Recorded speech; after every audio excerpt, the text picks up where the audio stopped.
ഇത് തന്നെ മൊബൈൽ വേണമെങ്കിൽ വെച്ചു.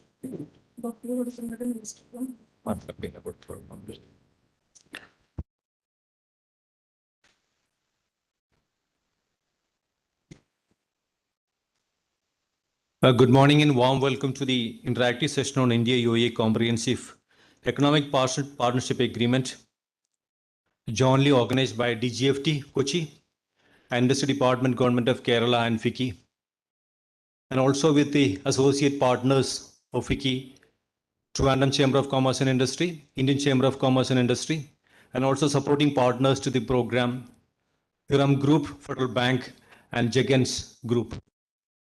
As you're aware, this is the third program we are doing in the state of Kerala to sensitize about the CEPA agreement that has come into effect from 1st May onwards, a comprehensive economic partnership agreement signed between UAE and India. And say we have done the first program in Kochi in May, in April. This was followed by the second program in the Calicut for the northern region. Cochin was for the central region. And the third program now at Trivandrum for the southern region, for Trivandrum and the nearby districts. To sensitize about the industry and trade about the CEPA agreement, we have a large number of participants, and also we have also, I forgot to, IBPC is the supporting partner of the India Business Promotion Council based in Dubai, is also supporting partner to the program. We also have the presence of Honorable Minister of Industries and Law and Justice, Sri P. Rajiv. Minister will be joining late for the program. And also Dr. Suman Balla, Principal Secretary, also will be joining late for the program. But currently we have with us Honorable our CG, Council General of India at Dubai. CG will be speaking virtually from Dubai office. And also we have the Suresh Kumar, Chairman, Indian Business Professional Council, Dubai. And on the physically, we have the presence of Mr. K.M. Harilal, Joint Director of Foreign Trade, Kochi, and he's the main architect in joining conducting this program. Dr. Shavdullah, Co-Chair, FICCI Kerala State Council, and Vikas Agarwal, President, Chamber of Commerce, Sri N. Raghuchandran Nair, President, Trivandrum Chamber of Commerce, Mr. V. Venkateshan IRS, Additional Commissioner, Customs Preventive Commissionerate, and Bivin Menon will be detailedly explaining on the programs. That completes the list of the dignitaries on the dais, and we have a large number of participants joined for the program virtually. With this opening note, I would request Sri Dr. M. Shavdullah, Co-Chair of FICCI Kerala State Council, to formally deliver the welcome address.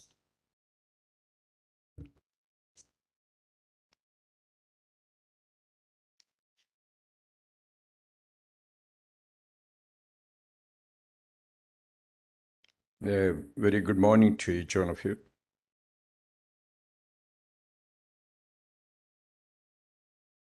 Our Minister of Industry and Law and Choir, Sri P. Rajiv, may be arriving. Yeah. And Suman Billai, Principal Secretary, Industries and NOCA, will also is expected to arrive. Dr. Aman Puri, Consul General of India at Dubai, UAE, and he's on the Zoom. Yeah. And all my distinguished speakers on the podium, and representatives of various trade and industries, organizations associated with that, the members of the media, ladies and gentlemen. It's a pleasure for me to be present here and in this interactive session about UAE Comprehensive Economic Partnership. That is called Economic Partnership Agreement, and that is called the CEPA. It was initiated and organized by FICCI in association with JDGFT Kochi, Department of Industries, Department of Industries, of course, Government of Kerala, Trivandrum Chamber of Commerce and Industry, Indian Chamber of Commerce. They were very much associate partners, and with the support of Hiram Group, Jagan's Group, and Federal Bank. FICCI took the leadership of, for this matter in India and UAE for making CEPA. It's a reality done in record times in spite of the COVID. And the COVID is still not over. We are, we have learned to live with it perhaps. The signing of CEPA is a significant step in enforcing already existing a very good relationship, with the UAE and India. And also it's a time when we are celebrating the golden jubilee of our diplomatic relations. CEPA will enable us to rather increase our trade relationships in many respects. I understand that we are at a threshold of about $60 billion in our transactions. And that is supposed to jump to $100 billion in a couple of years. Already the trade growth has registered about $72 billion. And that's about 68% growth in 2021-22 financial year. I think that what areas we may be able to improve on because of this agreement. I understand that textiles, garments, steel, food processing, defense and jewelry, space technology, renewable energy, and so there are many areas we can partner and progress. Technology, we have a upper hand, without any doubt. And innovation and technology startups, we are very much noted on that. And so especially health technology is coming in a big way. And recently I traveled the GCC countries, and health technology can contribute quite a bit to those countries. Financial technology, educational technology, and many more areas. And what is in our growth in India, SMEs will really prosper because when these growths are increasing, and our SMEs export capabilities will quite improve. So Kerala, this is for India, and for Kerala, there is no doubt that our, diaspora is the majority in those countries. And certainly we stand to benefit in these areas. Now, my duty is to welcome, honorable guests. And I, in the absence of Honorable Minister P. Rajiv, I welcome him. He has been involved in this. He addressed the participants virtually in a session before at Kozhikode. And I hope that he will be here to address you all again.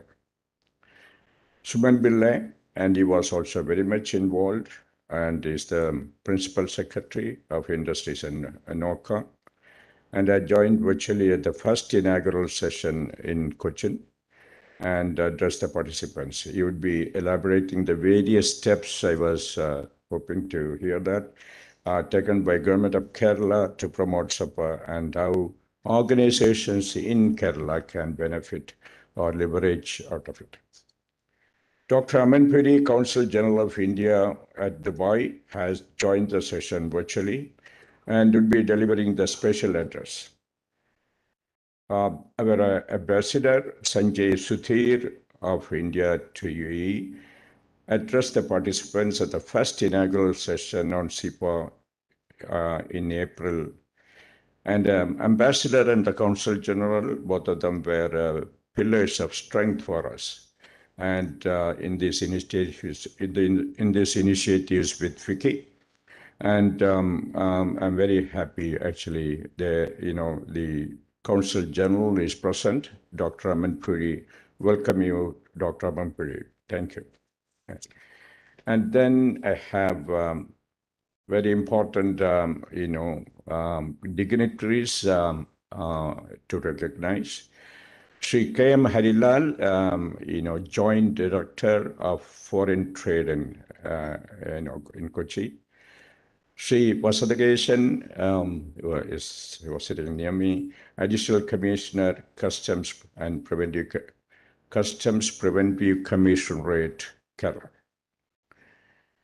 Sri Bibin Menon and Development Commissioner, Noida, Department of Commerce, Government of India, and Additional Director General of Foreign Trade, who has come from Delhi and one of the key architects of CEPA. He would be heading the technical session, and I'm sure you will have more interaction with him. So I'm happy to welcome Sri Bibin Menon. We are also privileged to have a number of industrialists, a number of industrialists and associate partners here. And I will just mention the names and recognize their presence. Sri Suresh Kumar, Chairman, IBPC Dubai. And Sri Rekhuchandran Nair, President, Trivandrum Chamber of Commerce and Industry. And is in most of the platforms now talking about how Trivandrum can be developed further. Sri Vikas Agarwal, President, Indian Chamber of Commerce and Indian Industry. Srimati Binsi Baby, Director, Iram Group. I don't know if she's here. Sri CP Sudhakaran, HGIBC, IBPC, Dubai. And Sri Savio Matthew, Head of FICCI, who is working with us in the State Council office. I would like to recognize the supporting partners of this event once again, Iram Group, Federal Bank, and Jagan's Group. And warm welcome to all the other members of Trade and Commerce and who are present here. And wish you all, I think, a very informative and enriching interactive session. Thank you.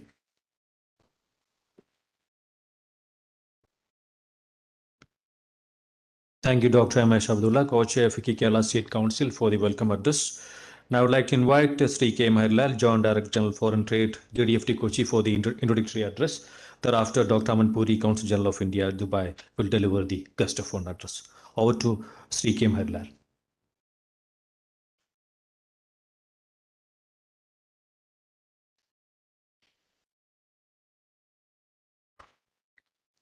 Respected dignitaries on the dais, Sri Bipin Menon, Development Commission, Noida SEZ and additional DGFT, Sri Vasanta Ganeshan, Additional Commissioner Customs, Sri M.I. Sadullah from FICCI Kerala, Sri Vikas Agarwal, President Indian Chamber of Commerce, Sri Rekhuchandran Nair, Trivandrum Chamber of Commerce, all dignitaries on the dais, ladies and gentlemen, a warm good morning to all. We have started this series of program in India CEPA agreement in the month of April, and while we were conducting in Kochi in the month of April, we were not fully aware of the consequences, and we were simply in the dark because what is going to happen in the exports from Kerala or particularly from India, we were not fully aware the significance of this treaty. It was about fear of unknown. But in the month of July, I can confidently tell that things are moving and things are improving and our exports are picking up. Because I have personally talked to few exporters who are doing business with the UAE, and they are confidently saying that their export orders are increased at least by 30%. Because it's a win-win-win situation for Indian exporters, Kerala exporters, as well as the consumers in UAE, as well as the traders or businessmen in the UAE as well. So simply, most of the for almost every product which is being exported from Kerala to Dubai, the rates are slashed from 5 to 0. So it's a significant gain for all the parties in here as well as in Dubai. And exactly, we can't get the figures because figures are not yet released from in the month of May or April, June. But once the figures are coming out, started to coming out, we will surely see that the success of this CEPA will be reflecting in our export figures as well. So what I'm talking about till date is anecdotal figures, which will be validated very soon in the coming months. And we have got a data from Noida SEZ, which is collected by Sri Vipin Menon sir, and it clearly says that there is a huge jump in the export happening. And being an authority to issue certificate of origin, which is a very required and necessary document for getting the duty benefit under this agreement, I'm sure that from the number of CO that we are issuing, there is certainly that there is some activity is picking up at the faster pace. So I can count you which sectors are mostly gaining out of this, particularly the food sector as well as the garment sector, and most importantly the gold, because the value of gold we are exporting from Kerala to UAE is almost 100 million, and the 5% duty is straight away slashed to 0%. So obviously there is a lot of gain for gold exporters from Kerala to Kerala to that country. And I'm not seeing much certificate of origin issued to the cashew sector. And I'm sure that there is a good amount of cashews being exported from India to UAE, and there also the rates are decreased from 0 to 5 to 0. I'm not sure whether cashew exporters are aware of this gains or they are taking certificate of origin from some other agencies or not, because I'm dealing with the DGFT only, but I have not received any certificate of origin application from cashew sector. I think the exporters of cashew, please take note of this aspect and educate and enlighten your brothers, enlighten your colleagues that this document is very necessary, and if you want to get gain out of it, otherwise you will have to still pay 5%. And somebody from audience asked me in the last meeting that who is going to benefit, whether you or your traders, I mean your importers in that country, because ultimately the duty have to pay by them. But of course it's a win-win situation. They will also gain, you will also gain. Because of 5 to 0, you will get more orders, because if they are importing from Pakistan or Sri Lanka, they have to pay 5%. If they are importing from us, they will not have to pay 0%. They will not have to pay that duty. So obviously the gains which you are getting out of this will have to be shared proportionally with you as well as your importer as well as your consumer. That is how the scheme should work. You should not, everybody should gain, including you by getting more orders, by consumers getting cheaper, the less, making it less costlier. So having said this, I am hopeful that the exporters will be gaining out of this session, because there is a lot of awareness required, because many of the people are still fully not appreciating the impact which is going to have in this by this CEPA agreement. So this is our sincere and small effort from our side, along with the FICCI and other organization. And thank you very much. Thank you. Jai Hind.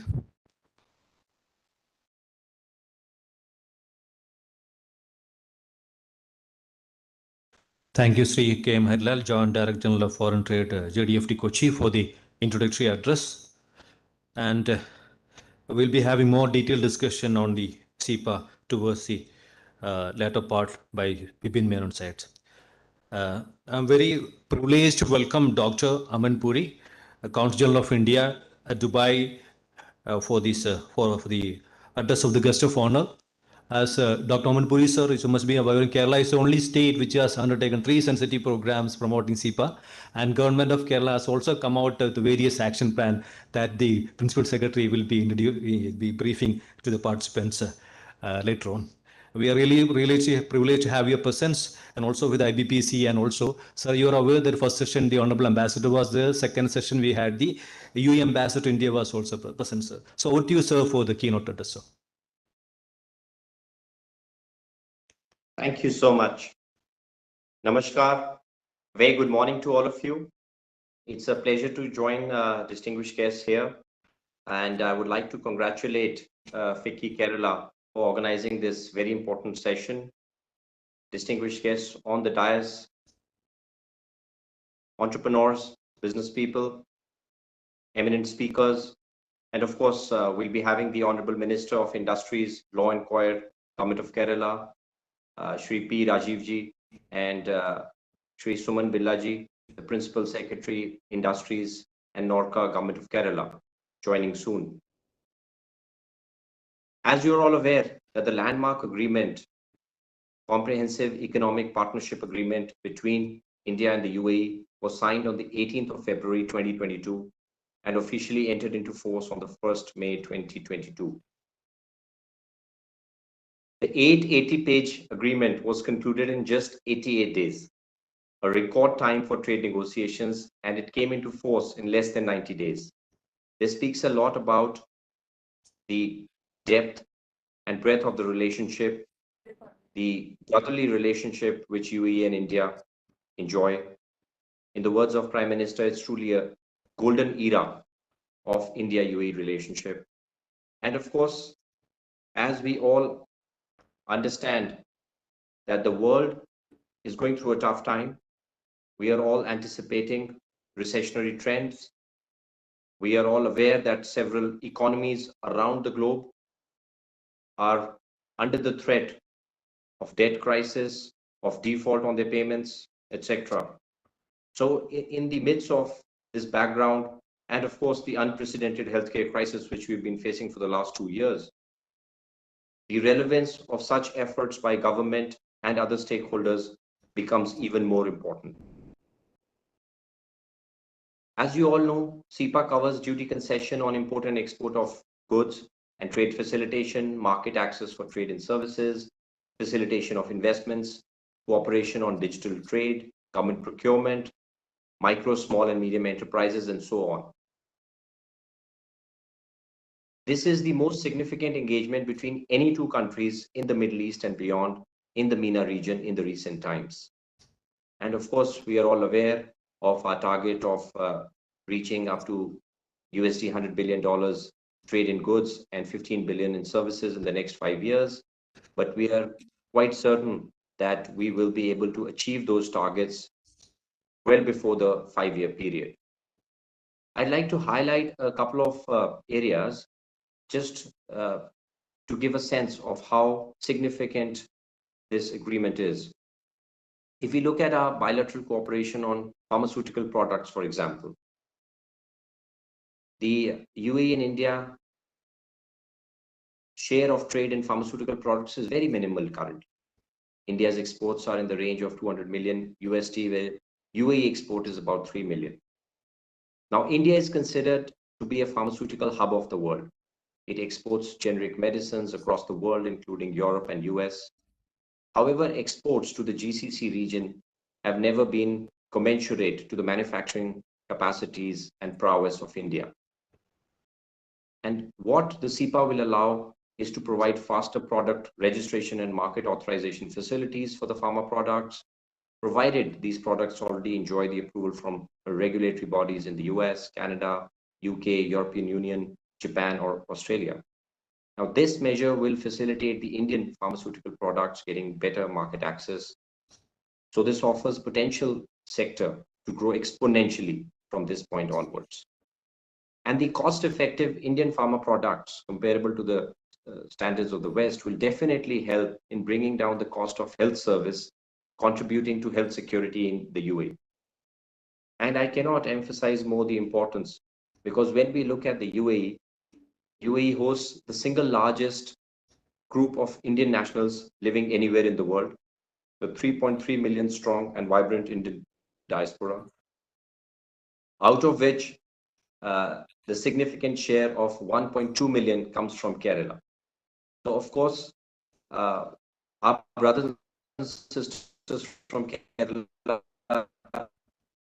have made a huge contribution in this relationship, and their contribution to the UAE economy cannot be overemphasized. And I'm sure that Kerala and when from Kerala will gain significant advantage as part of this agreement. If we look at trade and services, we are all aware that as economies progress and mature, the share of services sector in the GDP will continue to grow.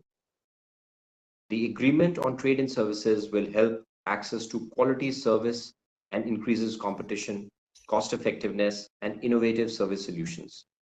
And this agreement covers all four areas of service: cross-border service, consumption abroad, commercial presence, and movement of natural persons. And as you will all agree that UAE, India already enjoy significant advantages in this sense, like I just mentioned.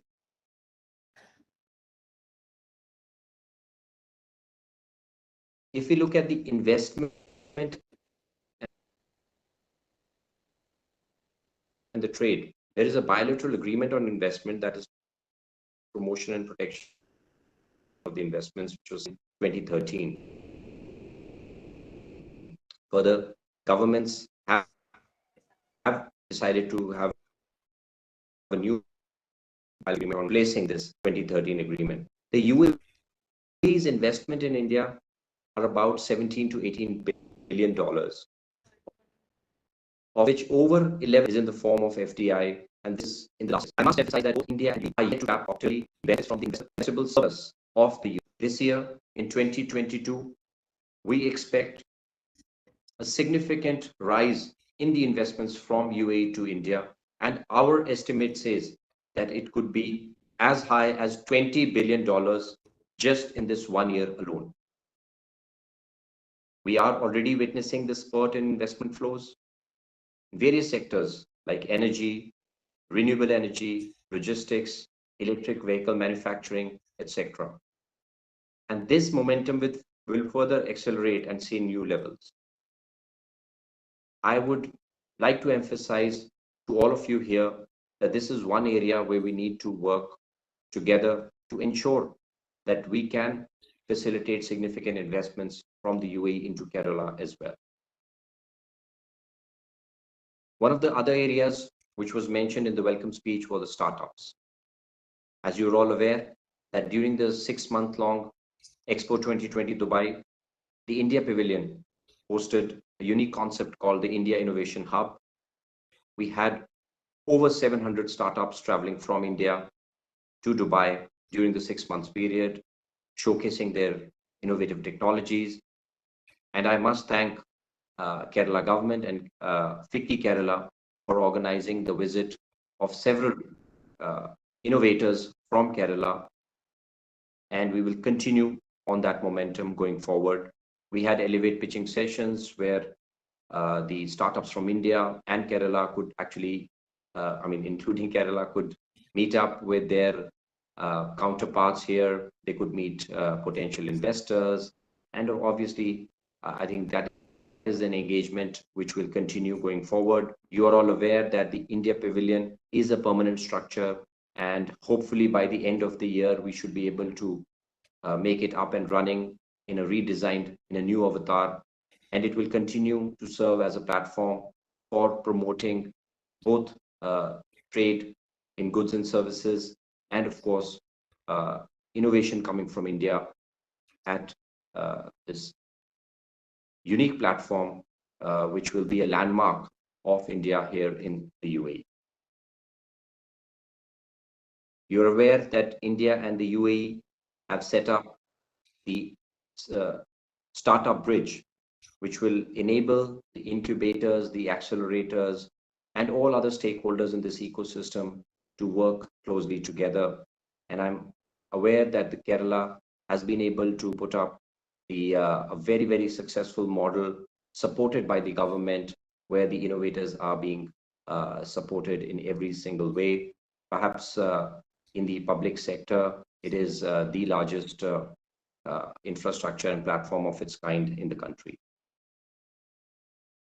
Before I conclude, I'd like to mention that the Embassy of India and the Consulate are in the process of organizing sector-specific sessions here. We already had a general session with business people from various sectors, We understand that there will be teething troubles, and we are fully aware of the issues which have been brought to our notice. But I would urge all of you here to continue to provide us the feedback in terms of the issues which are arising in various sectors, so that those could be addressed in the sessions going forward. And as you know, that the both governments have concluded and negotiated these agreements on behalf of business people in both countries. And UAE, of course, has a very large and significant population of Indian entrepreneurs, including entrepreneurs coming from Kerala. So on both sides, we have Indian entrepreneurs, and that is a huge area of strength for us going forward. With these words, I'd like to once again thank Kerala FICCI for organizing this very significant session. And I would like to thank all eminent speakers for sharing their valuable inputs on this platform. Jai Hind. Thank you, Dr. Manpuri, Consul General of India at Dubai, UAE, for giving the guest of honor address and also highlighting the various investment opportunities available for UAE businessmen to invest in Kerala and also the vice versa. So there has been also touched upon the very important aspect regarding the pitching session for the startups. We are all witness to how successfully it has been organized during the World Expo. And also many of the startups also benefited out. Thank you, sir, for all the initiative taken from your end. And definitely we'll be connecting more startups to promote, get support from your end also. Regarding the other issues related to the CEPA, we already done 2 programs. After this program, we'll be consolidating all the issues and we'll be sending to you to your office also, sir, and for your kind intervention to do the needful. So thank you once again for taking part and giving the delivering the guest of honor. Thank you, sir. Now we are moving to the next speaker, Mr. Vishnu M. Vasandekshan, IRS, Additional Commissioner, Customs Prevention Commissioner, Kerala, for the address. Thereafter, we'll go to the industry speakers.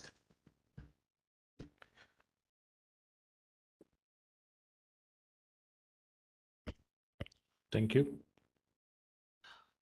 Respected senior officers from various ministries of Government of India and State Government of Kerala, the office bearers of FICCI State Government of Kerala State, sorry, and the participants who have joined online and offline.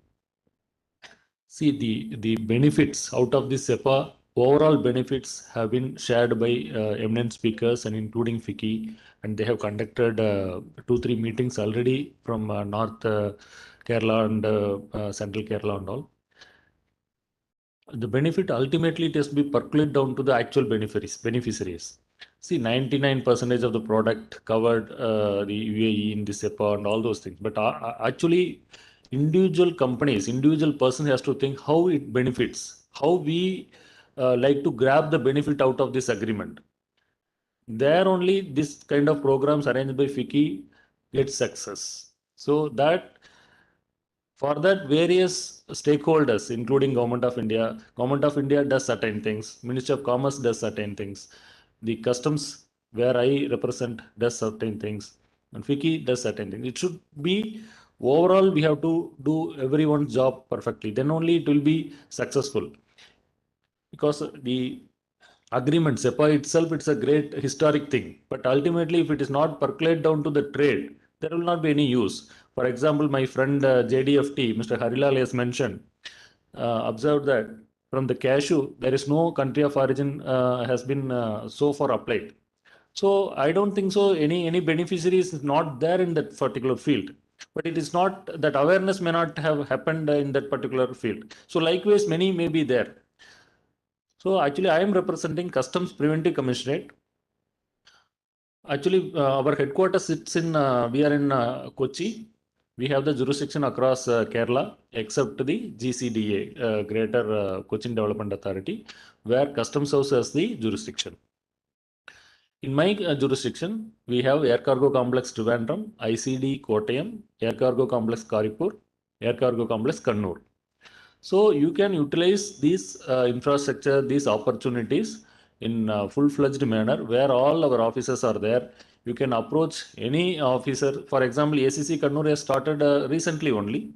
So many traders, many importers, exporters may not be aware how much benefit we can take it advantage from ACC from that belt also. So those things we can feel free to approach the customs, that particular customs. We are ready to guide them. We are ready to facilitate them whatever possible manner within that legal frame.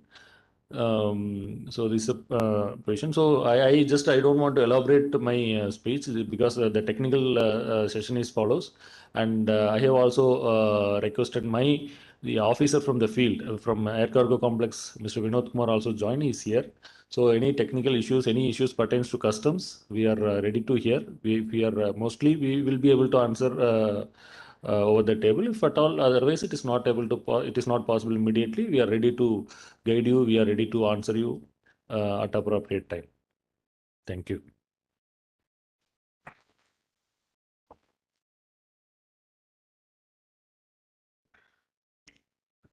Thank you, Mr. M. Basanthagesan, IRS Additional Commissioner Customs, Government of India, for addressing the participants. As Sir rightly has pointed out, the Commissioner of Customs, Yusuf Sir, was present in the first two sessions, and also giving the support to industry and trade for the CEPA agreement as such. Now we are moving to the industrial speaker side. Now first is Suresh Kumar, Chairman, Indian Business Professional Council. But prior to that, there's a request from Sri Raghujandran Nair, President, Trivandrum Chamber of Commerce, to address the participants just 2 minutes, sir. So with your permission, Suresh Kumar, sir, I am just permitting Mr. Raghujandran Nair to briefly address the participant. Thereafter, we'll move to Suresh Kumar, Chairman, Indian Business Council, to deliver the virtual address.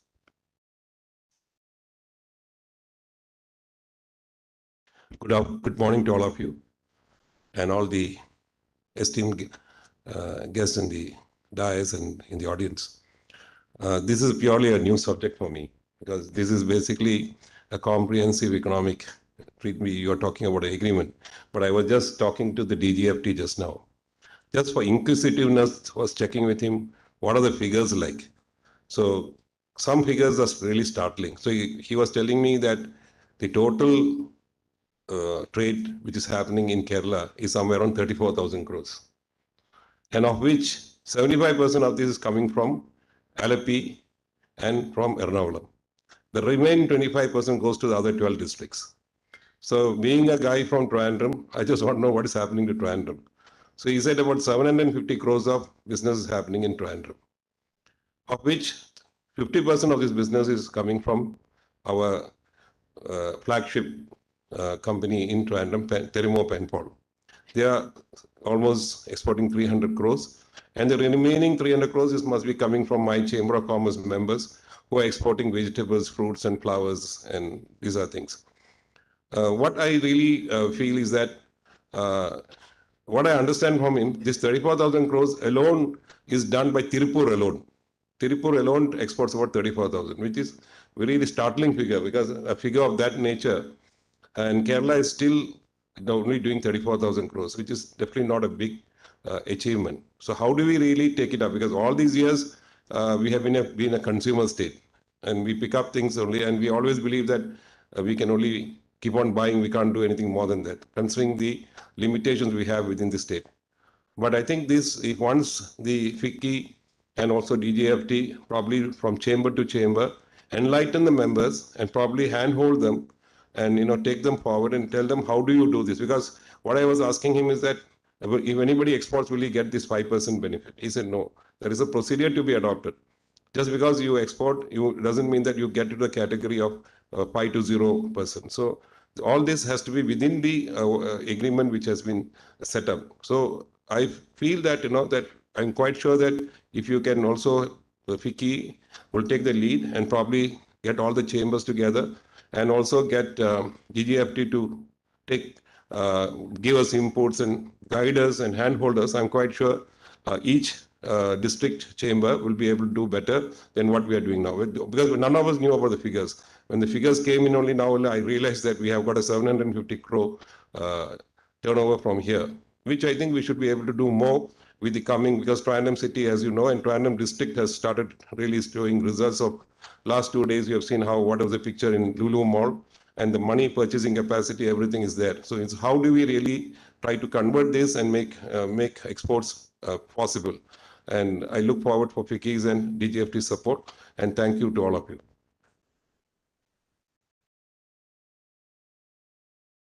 Thank you, Sri Raghujandan Nair, President of Trivandrum Chamber of Commerce and Industry, for briefly addressing the participants on industry perspective.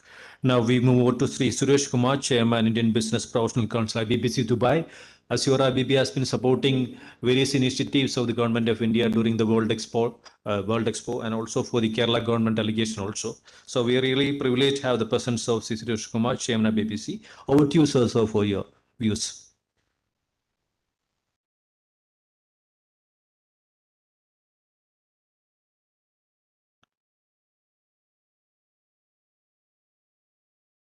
Sir, you're muted, sir. You're muted.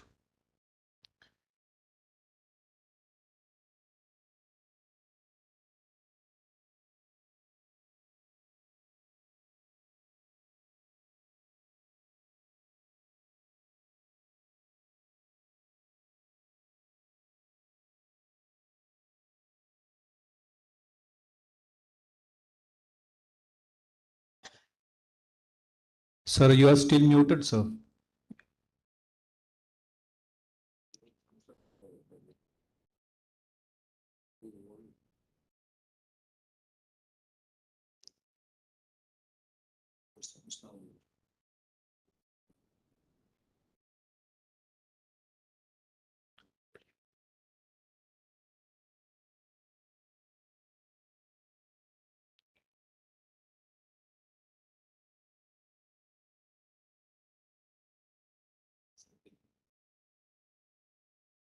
Apologies. So can you hear me now? Yes, we can hear you, sir. You can continue, sir. Yeah. So first of all, I must compliment FICCI and all the authorities at your end for organizing this. This has been part of, as Excellency Dr. Amanpuri said, a series of webinars and seminars that have been conducted on CEPA, both general points and also sector-specific points. And I think I would urge FICCI Kerala to continue this on a sectoral basis, connect up with us as we arrange sectoral sessions as well, because I think that's where we can address and highlight the real benefits of CEPA, which clearly has been a breakthrough agreement. It was done in 88 days, the shortest period of time that a free trade agreement was negotiated. It was done comprehensively in terms of 888 pages of documentation. So there is a considerable amount of detail that is surrounding CEPA, which needs to be broken down, as was mentioned earlier, into sector-specific opportunities, highlighting them, enabling both exporters and investors from Kerala, from India, to benefit from specific areas where there has been significant amount of liberalization that has been promised. The UAE at the highest level in terms of its leadership, the president himself personally invested a lot of political capital to make sure that this agreement was done. This is the first for the UAE in terms of a free trade agreement with any country. And they have quickly followed it up with a similar template for Israel and Indonesia. And that highlights another opportunity, which is CEPA is not just a bilateral agreement. It can have the opportunity to grow into a multilateral, at least try a third country involved, because a number of other countries in the region are following this model and replicating some of the good features here. It was mentioned in the case of UAE, it has given almost 99% liberalization. There are no safeguards. In the case of India, I think it has been 90% on an average, 81 to 90%. And I think the first thing to appreciate, and many around the world are not appreciating it, is CEPA is not just a free trade agreement. It also addresses some important issues with regard to intellectual property rights, trade regime, competition rights, and the like. And it is giving a huge boost to the services sector as well. So not just trade in commodities, but also services. And CEPA is built on a chemistry that is developing very rapidly and growing from strength to strength between the two countries, the UAE and India. Thanks to the leadership and the reciprocal visits, there has been strategic partnership agreements earlier on the investment side. There has been several tax-related agreements that have been done, covering a whole range of sectors. There has also been considerable cooperation in maritime security matters and a number of other key areas, including those where logistics, supply chain issues have posed problems in the recent past. Those have all been fairly quickly addressed. So, in a sense, the governments have done their job. The ball is in the court of the businesses, and I think I was happy to note that some of IBPC members from here, who are from Kerala, non-resident NRI businessmen here, were the first to take advantage of CEPA. And on this, within 48 hours, the first shipment was achieved, and subsequently there has been good momentum. Even yesterday, when I was speaking to some of the businessmen that are intimately involved, they said, yes, there are a few teething issues, particularly with regard to certificate of origin in some of the airports and seaports in India. But the good aspect of CEPA is that CEPA has a standing committee which responds electronically to these issues. So this entire CEPA negotiation and the framework in terms of rollout has been digitized, and therefore the response time is much quicker, as I understand from the businesses that are deeply involved in expanding trade. And that has been reflected in the export buildup. I mean, I think already it's $73 billion. Although the target is $100 billion in 5 years, the general expectation is it will certainly be achieved much sooner than that. So which are the major Indian exports to Dubai and the UAE from India? It's petroleum products, features both in imports, exports, and re-exports. Re-exports is a major component. Almost 65% of all the imports are re-exported from Dubai, which means it opens up the trilateral dimension that I mentioned. So to third countries as well, which are latching on to Dubai. And in that context, the Indian Embassy and the Indian Consulate have been providing support. And there is specifically a mention of a Bharat Mart in Dubai, similar to many of you that have visited would be aware of the Dragon Mart. So similarly, there is an opportunity to participate in a Bharat Mart, especially for SMEs in India, SMEs in Kerala, that want to actually exhibit their products, explore opportunities on the ground. And this Bharat Mart, I think, will be very successful because many African GCC and global importers visit Dubai to actually finalize their imports in turn. So that's where I think the multilateral dimension of CEPA will be hugely beneficial. The other area is agri-products. The UAE has very strong emphasis on food security, agri-security. They don't want to be exposed to logistics issue or supply chain issues as have occurred recently, thanks to COVID, and then thanks to conflicts in different parts of the world. So this again is an opportunity for Kerala. It was mentioned about cashews earlier, but it's not just cashews. As you can see, the agri segment, including agri technology, agri-related technology use, a whole range of artificial intelligence, etc. The UAE has been welcoming such talent, expertise, experience to address this segment as much as it addresses many other segments, but particular emphasis on food security, pharma security, some of these key areas which are where they would want to encourage also last mile production here. And that is one other feature of CEPA. There is a 40% value add provision, but more than the 40% value add provision, there are very significant incentives and duty concessions and tariff concessions for manufacturing in the respective countries for third country exports. And I think that's an area to be explored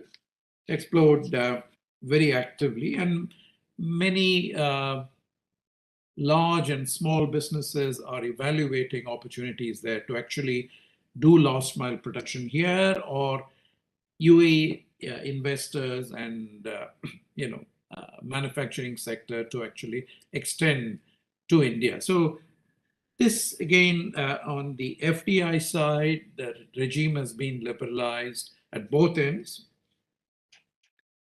And I think even the 10% that has been earmarked for safeguards has been largely reserved by India.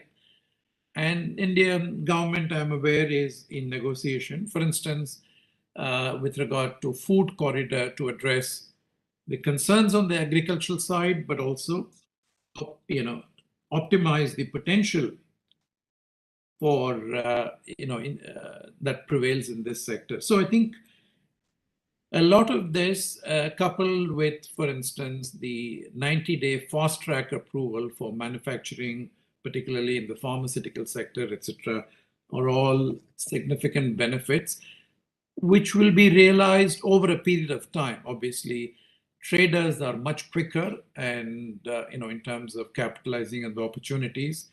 The manufacturing sector will take a little bit longer. There are feasibility studies, there's a project finance arrangements that would need to be made. And I'm aware that some of these initiatives are happening as we speak.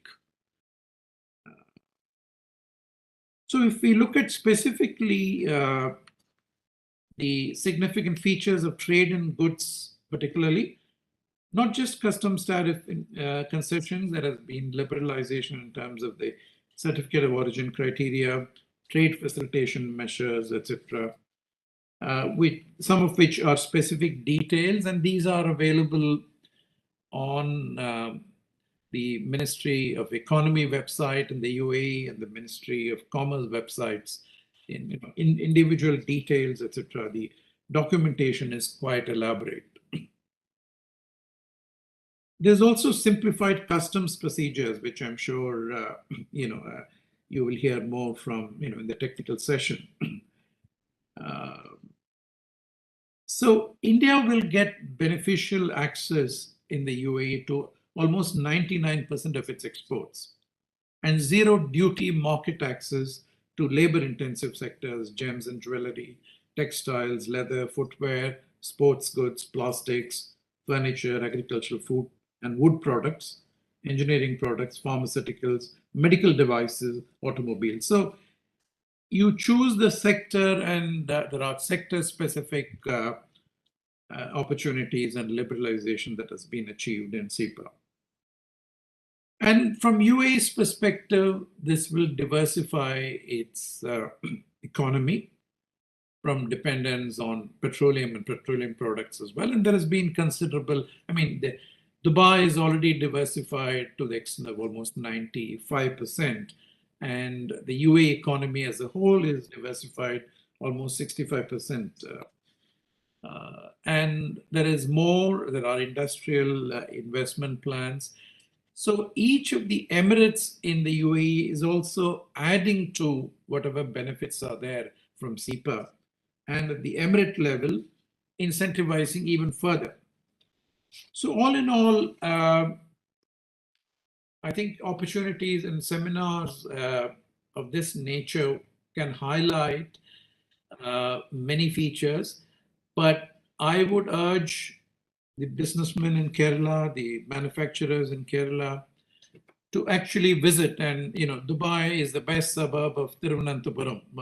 So actually visit the UAE and engage with IBPC, and we will help facilitate specific industry or sector specific measures that are available here and enable them and handhold them going forward. Thank you very much.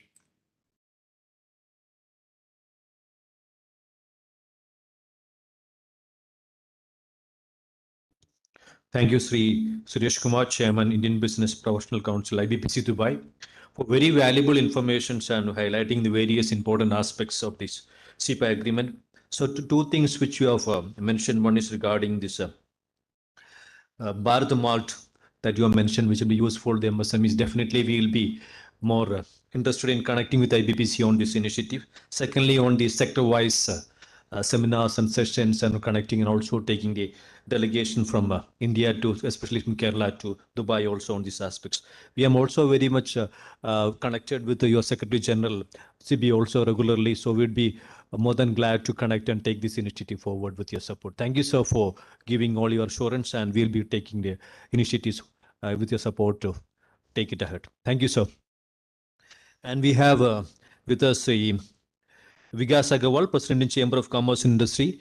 Thereafter, I forgot to mention, welcome Sri Paulo Cepala, Vice President Operation Ramgro. He'd be also joining virtually. Then we'll go to the technical sessions. Now over to Vikas Agarwal, President in Chamber of Commerce and Industries.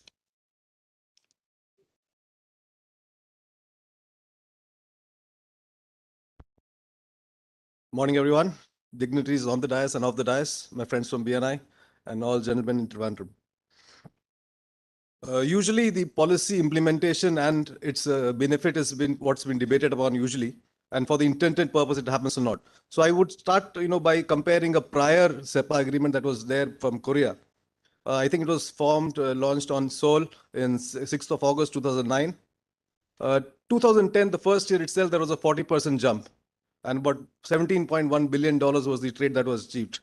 And the next year, which is 2011, it was about $20.5 billion.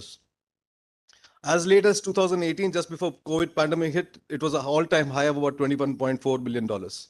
Obviously, during COVID times, the figure dropped to about 16. But again, that is also assuming the increased freight rates, increased price rates, inflation, all of that adjusted. But it yet shows that, when you have a comprehensive economic policy, the trade definitely jumps up. And we are trying to see that in the case of UAE as well. For Kerala, what does it mean? It means a couple of things. Kerala has primarily been a value-added state for obvious reasons, which all of us are aware. Labor issues, maybe not too familiar mindset of people to export or do business. And that's why we have got huge success stories. We just heard Mr. Raghu saying Thermopenpol, definitely a flagship brand of, Trivandrum. Software does not yet form a part of the export, by I hope, but in CEPA, maybe services also included. So we have IBS Software, homegrown brand, USD Global. In Cochin, we have Agape Diagnostics, all Dentacare in Muajapura, all these great brands which have made a mark by doing value addition, but very less labor intensive.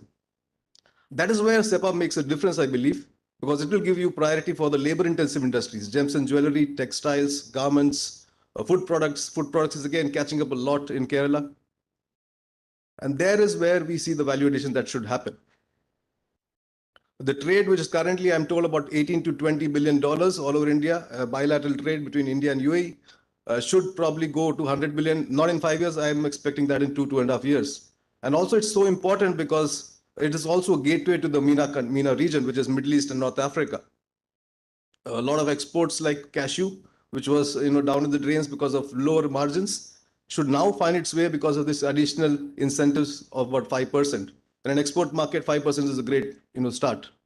Over some products, it might be in a phased manner from 5 years, from 5 to 0, but yet this knowledge has to be percolated.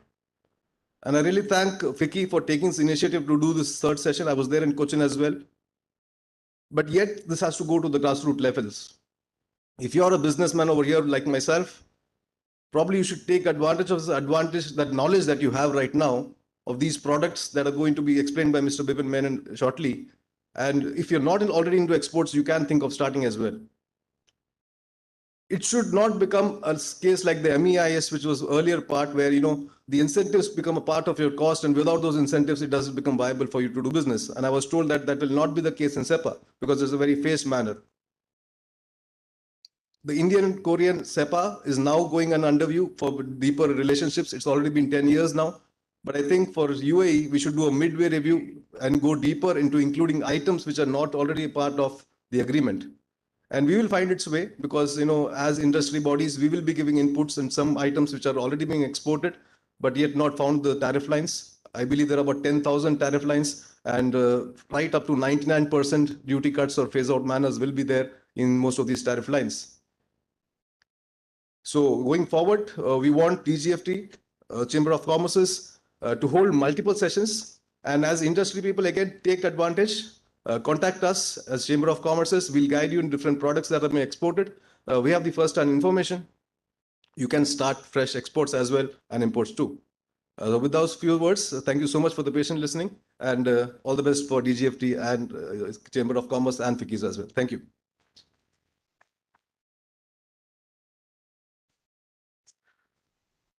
Thank you, Sri Vikas Agarwal, President, Indian Chamber of Commerce and Industry, for the views from the trade industry perspective. Now we have the last speaker for the inaugural session.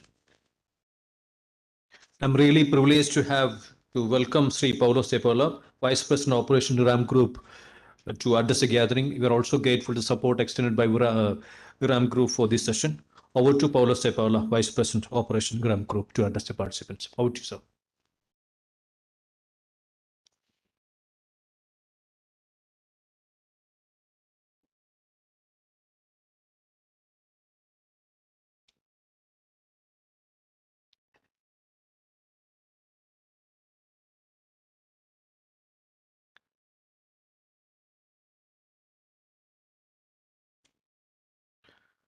I think there's some technical issues, it seems to it.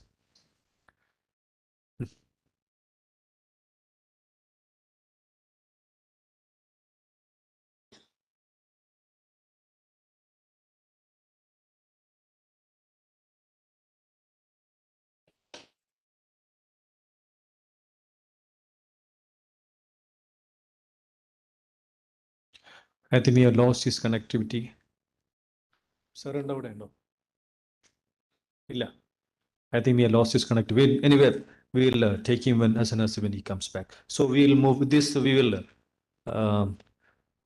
conclude the inaugural part of the business session. Then we'll move. Now we are moving to the technical session. A very important session. We have with us Sri Bipin Menon, Development Commission, Noida and CES, and Department of Commerce, Government of India, Additional Director General of Foreign Trade.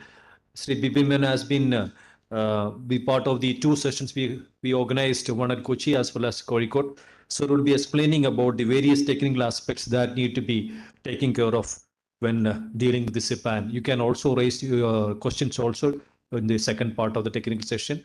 And if you, those who want to raise it, you can raise it on the floor itself. Otherwise, you can put it in writing, also give it to us. It will be also taken it up. Over to Sri Bipin Menon for the technical session.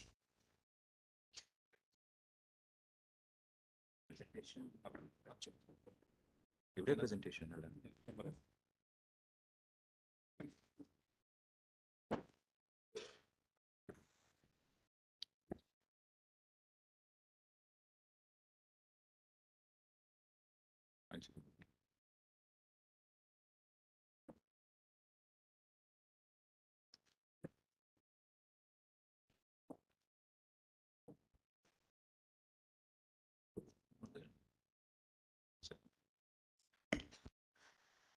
Good afternoon to you all. First of all,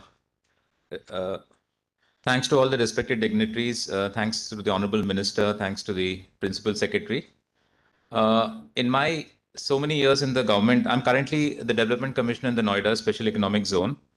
And currently in so many years of my tenure in the government, I've never been as excited as at this point of time, just because, as Harilal also pointed out, that a state like Kerala has really benefited out of the India-UAE agreement. So when I look at the ground level in terms of a state actually benefiting out of an agreement which was implemented. And unfortunately, I've been part of the team which was negotiating this agreement. We were part of that historic team that did it in 88 days. Although I should give credit to my chief negotiator, who's based in Delhi right now, Mr. Srikhar Reddy. So it was a historic thing in terms of the agreement itself, but I think negotiating an agreement is only a small part of the whole thing. Once you look at the ground level and you see the figures going up, that's when you're really excited as a person who was part of that agreement. And I'd like to thank all the exporters in Kerala across the region who have really benefited out of this agreement. And I hope this session would also give you a perspective as to how you can continue with this particular trend of increasing exports to the UAE. My presentation is a bit technical. Please feel free to stop me at any point of time. But I think it's important at least for me to go through each and every slide here. So in terms of the opportunities, as you know, UAE is the 9th largest FDI investor in India, around $11.4 billion. And they have now pledged $75 billion. And the interesting thing is that UAE is probably the first country which has even pledged FDI in the state of Jammu and Kashmir, now the UT of Jammu and Kashmir. That shows the political closeness that UAE has with the government and the fact that they are willing to invest in a state or a union territory where there's still a lot of uncertainty in terms of the way whether investments would have the safety aspect or not. That itself shows the closeness that the country has. And Kerala being a very prime partner in this tryst with UAE, I think, because you already have a number of NRIs there who are really getting in money. Around 20 billion is the remittances that are coming in annually, largely because of Keralites in UAE. I think it's important to understand that you need to leverage this political, I would say, closeness that both the countries have. And for the first time, I felt, I mean, even I've been negotiating certain agreements earlier, but with the type of rapport, the type of camaraderie that we built with the UAE negotiators was, I would say, the ultimate, one of the best that we ever had. They were so friendly to us, and the way they discussed things, they did give us tough times on certain issues, I'll be very frank. But they were really, I think, the entire camaraderie and the warmth that we had, I think I've never shared it with any other negotiating country anywhere. And I think hats off to the fact that we are so politically close to that country. It's a comprehensive agreement. It was concluded in 88 days, and it came into effect on the 1st of March, 1st of May, that all of you are aware of. And there are many key sectors. I would also like everybody to open their entire box and think whether you can look at other sectors, whether you can look at investments coming in. UAE is also a very good transshipment port. A lot of warehousing can happen there. You could actually warehouse goods to Africa, to Europe, to US. So I think a lot of opportunities remain, not just direct exports, because the UAE itself is not a major consuming market. So you have to look at broader aspects as to how you can use UAE. And many of the exporters in our zone, in the Noida SEZ, are looking positively at that aspect also, not just directly exporting. So coming to Noida, coming to the overall trade, we've had a trade deficit with them, but it's largely because of the fact that we have essential products like oil that we import. Also that there's a lot of re-exports happening. In the FTA, I think if you just look at the actual manufactured products in the UAE, I think it's important to understand that if you just look at the manufactured products in UAE, we have almost an even Stevens in terms of our trade balance with them. And that's very critical in this entire aspect. This was one of the figures where I was really happy that even the Noida Special Economic Zone, for example, if you look at the May and the June figures, which is just after the agreement came into force, we have grown substantially. Largely gems and jewelry, I would say, but also across the other figures. And the outreaches that we carried out was very, very useful. And I'm definitely sure that most of the zones in our jurisdiction in North India, where I'm currently based, would definitely increase the exports to UAE. There's a lot of interest in places like Moradabad, where handicrafts go, interest also in Jaipur, where a lot of gems and jewelry go. So I think it's a mix of everything. And we are definitely sure that this relationship will really foster and we will be able to take it to the next level. 100 billion and 15 billion, as was mentioned, I think these are very small figures in this overall context that we are looking at as far as India UAE is concerned. So if you look at trade in goods, we gave a 90% offer to them. That means we eliminated eliminated as well as reduced tariffs on 90%. They gave us an offer on around 98% tariff lines. The difference being basically because UAE has a lower average tariff and we obviously have a much higher average tariff. So therefore, there has to be a difference that's kept. The difference is kept also with many of the other countries if you have looked at. So this is one of the most comprehensive offers that we had. This is a bit of a technical thing, but just to make you people understand that when you normally come for goods exports, you need to look at the rules of origin. As Harilal also mentioned that this is a certificate that is issued, and without this certificate, you cannot get the tariff preferences. So just understand one thing, one simple thing. Just because you have picked up any product, any material from the Indian market doesn't mean that it is Indian originating. You need to go back and understand whether that product is really Indian originating or not.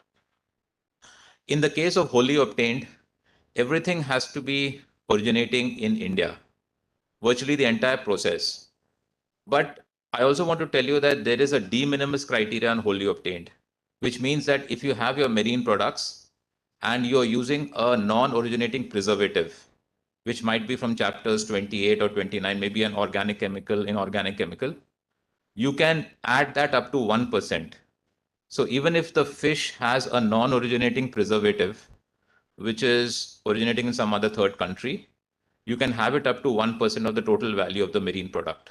It could be fresh fish, frozen, could be fish, dried fish, could be fish preserved in some other fish fillet, for example, or it also could be. So basically in all this chapter 3 products, which is wholly obtained, you can have non-originating inputs for even a wholly obtained. Then you have to look at the change in tariff classification in the other PSR. So I would request all of you to just download this PSR, the product specific rule that is there for all the products as far as the India UAE agreement goes, and just see whether you're meeting that particular criteria or not for your particular thing. For example, cashew, Harila just pointed out, you can import raw cashew and use it to make cashew kernel in your country. So that flexibility is there. It does not have to be cashew originating in India, the raw cashew. So that's why you have a CTSH there. And for spices also, it's largely WO. So you can, all your spices will have to be grown in Kerala or in India, basically. And you can use those spices to make whatever this thing is. But you have that 1% wholly obtained de minimis criteria, where in case you're using some preservative, some coloring or some other matter, you can use a non-originating aspect. Minimal operations is there. There's a list of minimal operations. There's a list of de minimis. The general de minimis is 10%. There's a third-party certification. The second last point is very important. All of you would have to maintain this minimum information requirement. There's a tabular form. Some of you might say that, why should I do that? It's a big compliance issue for me. But at the end of the day, if you're getting a 0% access from a 5% duty, you have to do this minimal compliance, because that is what ensures that you have genuine people exporting, not people who are fly-by-night operators and who are just trying to take advantage of this agreement for a short duration of time. And the documentary procedures and information exchange is very robust. It's got to be done between the two customs agencies as well as the other issuing agencies. And even, I mean, if somebody asks, for example, if Harilal has issued a certificate and the UAE customs will ask them, in what basis have you done this? He has to provide them adequate information. So you have to empower all the agencies with the adequate information so that they can respond to the other customs. This is also a bit technical. I don't know whether I should go into it, but yes, just to give you an idea, for example, you will have PSRs which are CTH or CTSH, which is change in tariff heading or change in tariff subheading. Change in tariff heading is change at the 4-digit level, if you see the harmonized system, and change in tariff subheading is change at the 6-digit level. So for example, if a footwear is made out of components and those components are imported, components are in chapter 6406 and footwear is in chapter 6401 to 6405. So if you are importing the components from, say, China or from some other country and making that footwear, it is a CTH, because there is the non-originating component is in 6406, a different 4-digit, from the final export product, which is footwear, which is in 6401 to 6405. Similarly, if I take the case of dried fish, 0305, so if I'm importing the fresh fish or the live fish or the frozen fish, and then making it into a dry, then a CTH happens. But of course, in dried fish, it's not a CTH is not the criteria, but I'm just giving an example to make you understand that. And for cashew, a CTSH means you can import raw cashew, which is 080131, and make 080132, which is your deshelled cashew. So that is how the CTSH is important. In cashew, if you see the UAE agreement, it's only a CTSH. You don't have to do any value addition in that. You only have to ensure that because you can't meet a 40% value addition in cashew. It's too high. I don't know what the figures are. Most of you must be in the business and maybe knowing that. It may be around 20%, 25%. That may be the value addition there. So CTSH is the flexibility that was given as far as cashew is concerned. Value addition, you also have to understand how the value addition is calculated, the 40%. You have to have a cost of origin. So you have the method of either build up or build down. The first one is the build up. The second one is the build down. You have the option of choosing both of them. Most exporters choose the second one because it's much easier for them. If they have a bill of entry where they have a list of non-originating inputs, they can just subtract it from the FOB value in the shipping bill and then divide it by the FOB value of the shipping bill. So most people use the build down method. Some of them also use the build up method. If you are a manufacturer who has the entire trail of documents in terms of your originating materials and your direct labor cost and your direct overheads cost, you cannot include the profit in the first method. Be very clear. Profits cannot be included. And this was consciously done because we did not want people to, inflate the profits. There were instances where the customs authorities felt that profits were being inflated by certain exporters. So that particular method was removed. The profits have been completely removed. Although in the second method, profit gets invariably into the system itself. We haven't removed it there. So it depends on how you really want to play out with the build up or the build down method. Minimum information requirement. I won't go into this slide because this is just the first part. This is the type of data that you have to maintain. And I would request all exporters to maintain this data. It's a good, I would say a good regulatory practice. And I don't think anybody should have a problem with that. If you are a merchant exporter, you might have to get this information from your manufacturer. But that's something you have to do because to get a benefit of tariff concession, this is very important. And I'm telling you here that most of the agencies, I think Mr. Harilal will also vet it. We have our officers in Noida SEZ also who issue certificate of origin. They will not issue a certificate of origin if you don't have this minimum information requirement, because this is a mandatory requirement. And it also gives you a clear idea as to what is the value addition, whether there's a change in tariff heading or whether there's a change in tariff subheading happening. So that's fairly critical for you to have this information. So please go through this annex, which is there of minimum information requirement. Get your compliances teams to really work on that. See whether you're following that, and then only be very clear when you apply for the certificate of origin. I think that's very important. Otherwise, I think it'll be difficult for the regulatory agencies to actually issue it. There have been cases, I think even Harilal was telling me that many agencies are not issuing the certificate. One of the reasons for them is the reluctance because this sort of information is not being provided to them. So I think it's important that by providing this information, you are giving them some level of comfort in terms of issuance. Even in my zone, lots of my officers came to me and say that we are a bit uncomfortable issuing this. So we had to explain to them as exactly what it is. And once they got that comfort level, they started issuing the certificates. And today we are issuing lots of certificates every day as far as the India-UAE agreement is concerned. I'll go into services before I get into the specific products. So on services, UAE has given us a very comprehensive offer. Services are divided into around 160 subsectors. There's a classification called the CPC, the Central Product Classification. It's called the product class CPC, but that's how services are also classified under that. And these subsectors is where the commitments are taken.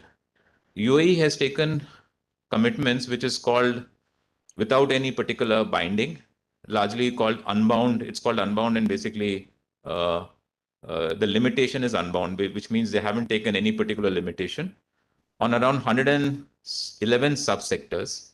And many of these includes computer-related services, IT, ITS, which is a very big fort of India as well as the state of Kerala. Audiovisual services, this is one of the areas that we are being pushing for, especially in the fact that our film industry is doing exceedingly well. The education services, the health services, tourism services. So we have taken a unbound commitment from UAE on this 11 subsectors out of the 160 subsectors. There's an obligation on mutual recognition of professional and skills services. And there is a market access offered to business visitors, intra-corporate transferees, contractual service suppliers. And these are the basic people, who really go, the professionals who go across the border, work there. And their access is absolutely critical as far as this entire agreement is concerned. So services is a very big part of this agreement. But again, there's a difference between how goods are negotiated and services are negotiated. The real market access that happens is on the goods side. And I would request Kerala to really, the exporters to really look at enhancing their goods exports. Any particular questions on this before I start on the specific products which you should look at? Any particular questions from anybody on this? So you can ask me later also. I'll come to the exports of Kerala, which are important right now. This export figure has been taken from the general database that we have of Kerala's total exports. So I'll just explain what the figures are. The first is the HS 8-digit code. This is the HS 8-digit code of India, not the UAE. So there will be a difference between the 8-digit of India and the UAE. It is common at the 6-digit, but beyond the 6-digit, it is different from both the countries. Description: Kerala ex UAE means it's Kerala's exports to UAE in rupees crores. We have taken the last financial year. UAE's global imports in $million, that is UAE GM. India's exports to UAE, India's overall exports to UAE, again in $million. UAE's MFN, which is the duty of UAE, which is largely 5% or 0%. The FTA duty, what is the duty because of the CEPA?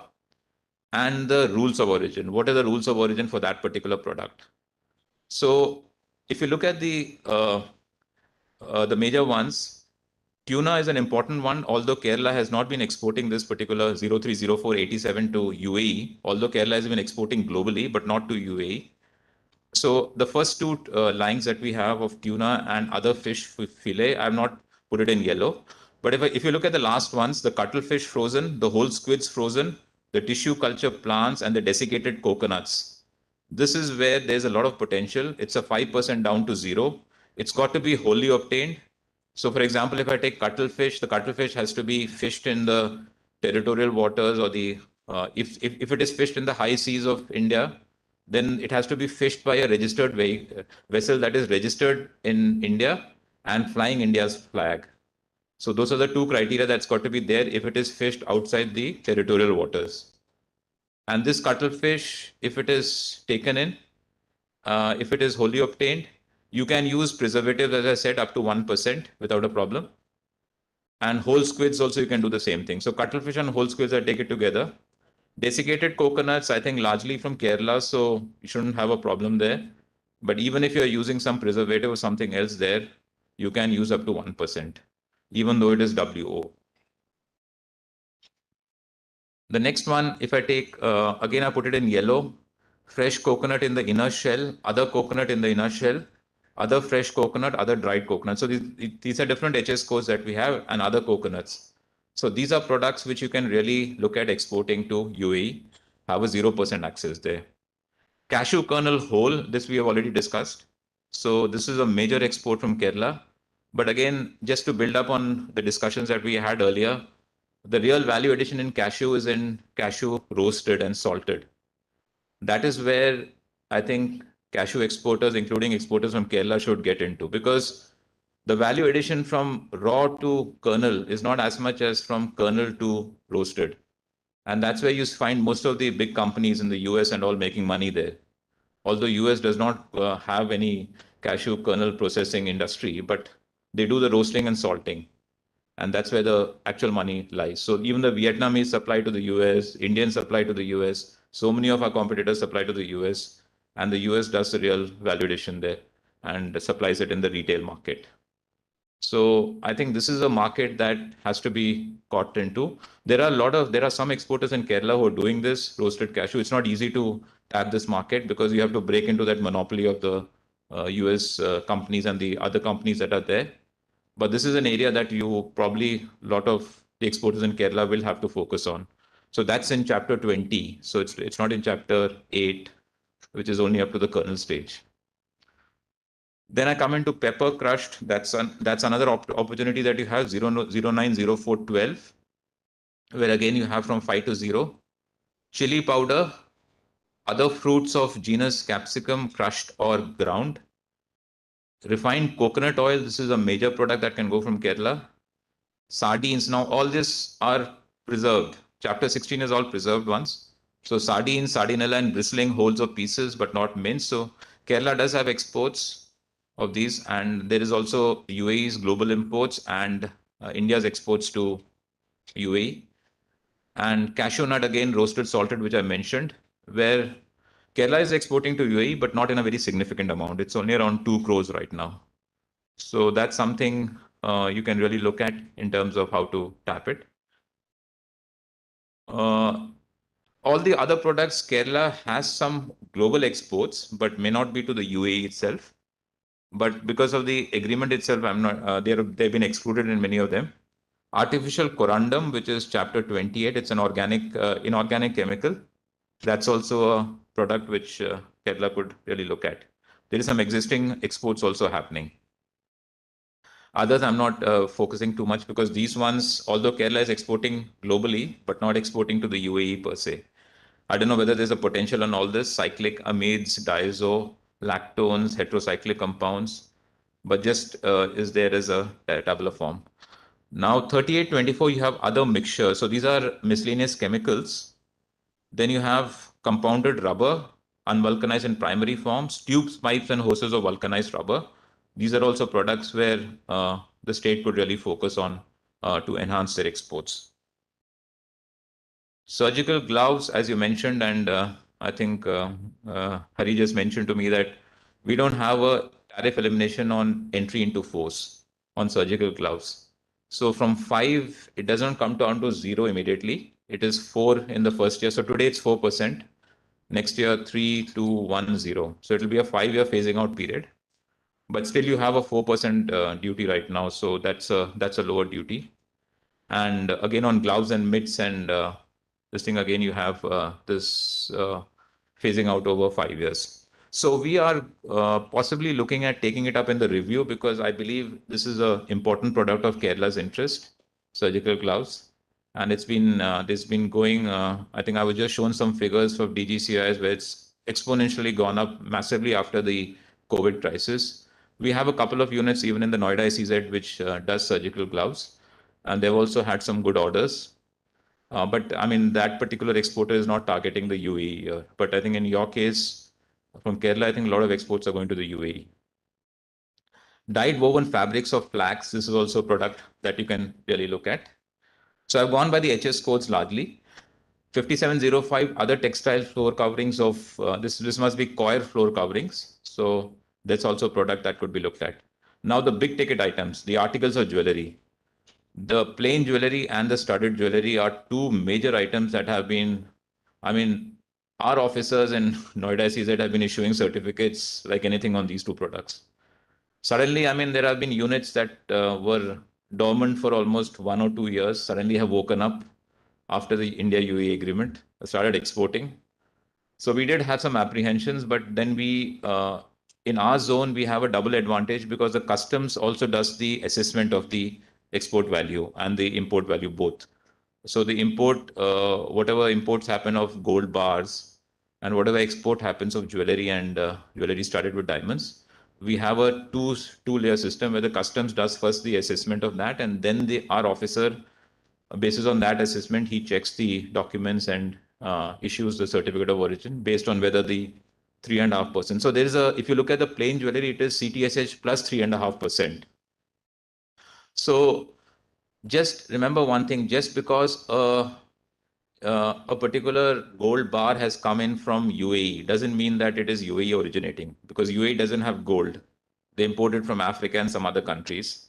and they refine it into the bars in their refineries that are there. So it's important to understand that this gold bar that comes in, whether you have a 3.5% value addition, and since 3.5% is a very fine figure, obviously it's sometimes a challenge to many of our officers to really assess whether it's correct or not. So this is an area where please bear with our regulatory agencies in case they take time to certify certain things, because this is a very sensitive sector, but there's a lot of potential in this. So I would request exporters to really look at this with great earnest. We have seen a huge jump in our exports of gems and jewelry because of the India-UAE agreement. We also presume that Kerala has been doing a lot of exports on this. Articles of aluminium, then auto parts, other parts of pumps. This, of course, I think would be on the Palghat side, because there are a lot of pumps exports that happen from Coimbatore. So when we had an outreach in Coimbatore, they were quite interested about the pumps, this thing, whether zero duty access has been given to UAE. So as a fallout of the industry there, I think there are some pump industries also in Palghat district. So that's a way this particular sector is also important. Then you have you say auto components. That's also 8421, 8421, 8431 also. 8134 is, of course, bulldozers. So I don't know whether there's a public sector undertaking here which is doing these bulldozers or graders. I'm not very sure, but I know in Karnataka there's a BEML which does it, but I'm not sure about from Kerala where exactly this machinery comes from. Then parts of other static converters and inductors. This is also export that's happening from Kerala. That's also a product that you can look at. Relays, electric relays for a voltage less than 60 volts. Boards, panels, consoles, desks for electrical control or distribution, and parts of other electrical apparatus. Finally, there are parts of aeroplane or helicopters. That must be from the HAL, I presume. So that's another product that's there. And then you have a lot of medical devices. So medical, veterinary, and appliances and instruments, automatic regulating controlling instruments, part and accessories for machines, and tricycles, even toys, tricycles, scooters, pedal cars. So this is also being manufactured in Kerala and exported to both to UAE as well as globally. So I will stop at this. And what I just wanted to say is that, these are products that we have just picked from the existing database, which we believe is important ones. I think it's important for Kerala to look at a wider range, because there are exports happening throughout the country, and probably those exports could also be tapped and see whether you can really get into new products. For the new entrepreneurs, my only advice is that please download all this, keep a study, do your marketing, and I'm sure there will be a lot of opportunities that come, especially through UAE, not just to exporting to UAE, but UAE as a hub to export to other places also around the world. But given this political bonhomie that we're having with this, with UAE, and the fact that Kerala is so intrinsically tied to the UAE, I think it's the ideal time for us to take advantage of this particular agreement. So are there any questions before I go to the next? We'll have a small slide, a video show on the India-Australia agreement also, because I thought I'll cover the India-Australia also, because that's also important. It's not entered into force, but it might enter into force in another 4 or 5 months, depending on the ratification that happens. So any questions on the India-UAE agreement before we start on that? Because I think the focus here is the India-UAE agreement. The floor is open.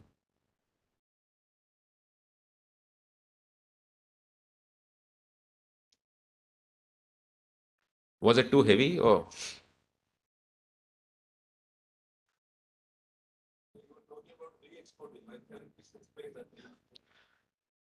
You can actually use this thing as a warehouse there, because again, if it's coming in at zero duty.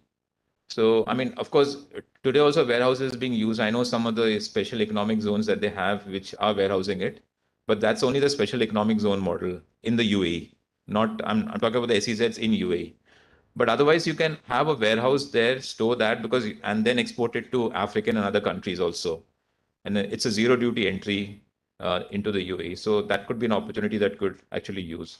And there are a lot of warehouses doing it.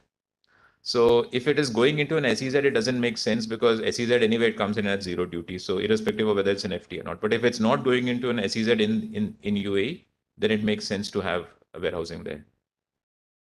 Yeah, please. Sorry. Ayurveda, I was just going through the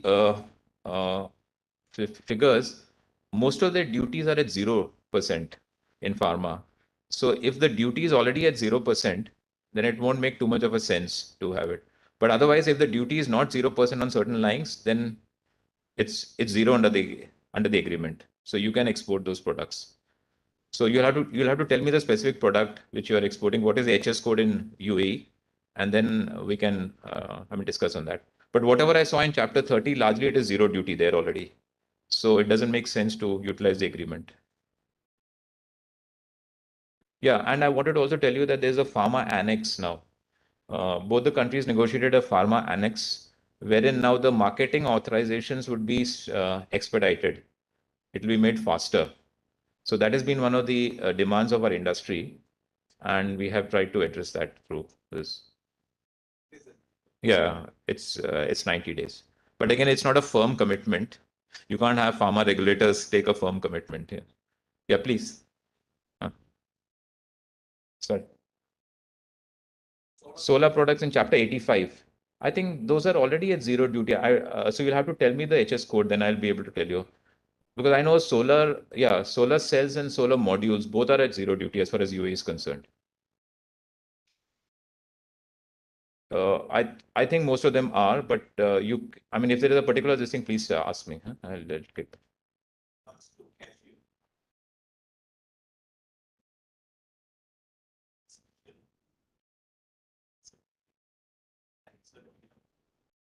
See, what you'll have to produce, give it to some of the agency is, you have 3 agencies right now to whom you can take the certificate of origin for cashew. One is DGFT office, one is Export Inspection Council, and the third is Spices Board. Spices Board is also authorized to issue the certificates for cashew. So what you need to give them is this particular minimum information requirement, which means if you are imported cashew, raw cashew, you need to give the bill of the value of that, and then your shipping bill in terms of the export that you've actually made. You also have to give the breakup of overhead costs and other things of that, including a profit in that particular format. Submit them online. See, now the entire process is online now. There's a DGFT website, electronic platform, which is there. It's called co.dgft.gov.in. So you have to apply in that platform. You have to register yourself, apply in that platform, choose any of these 3 agencies in that, apply to them online, and they will process a document and get back to you. If they find it's fine, they will issue the certificate. Certificate is issued online. So you can just send it over to your. As far as I know, the UAE customs is accepting electronic this thing there. I mean the soft copy of that. But if there are certain customs ports in UAE which are not accepting it, please get it to our notice. But the entire system is online. You don't have to visit them at all now, any of these agencies. 94, chapter 94, furniture. Yeah, it's in chapter 94, furniture. So can I just get my system address?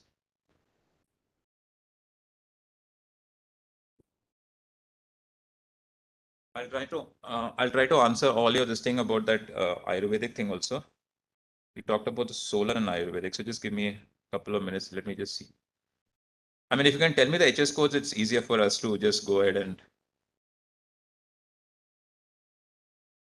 Let me start with your Ayurvedic medicines. Huh? 30 chapter is completely zero duty, as I mentioned. No? So as far as tariffs are concerned, it makes no sense. It's only this pharma annex that is there. So their duty is already 0%. So their MFN duty that is there. Now we go to, we'll go to solar first. Huh? Solar, do you have the HS code? No. It's 85 something, but I was also not.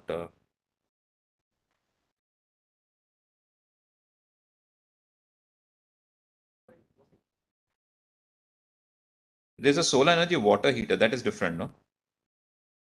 You're looking at solar cells and solar this thing, no? Modules.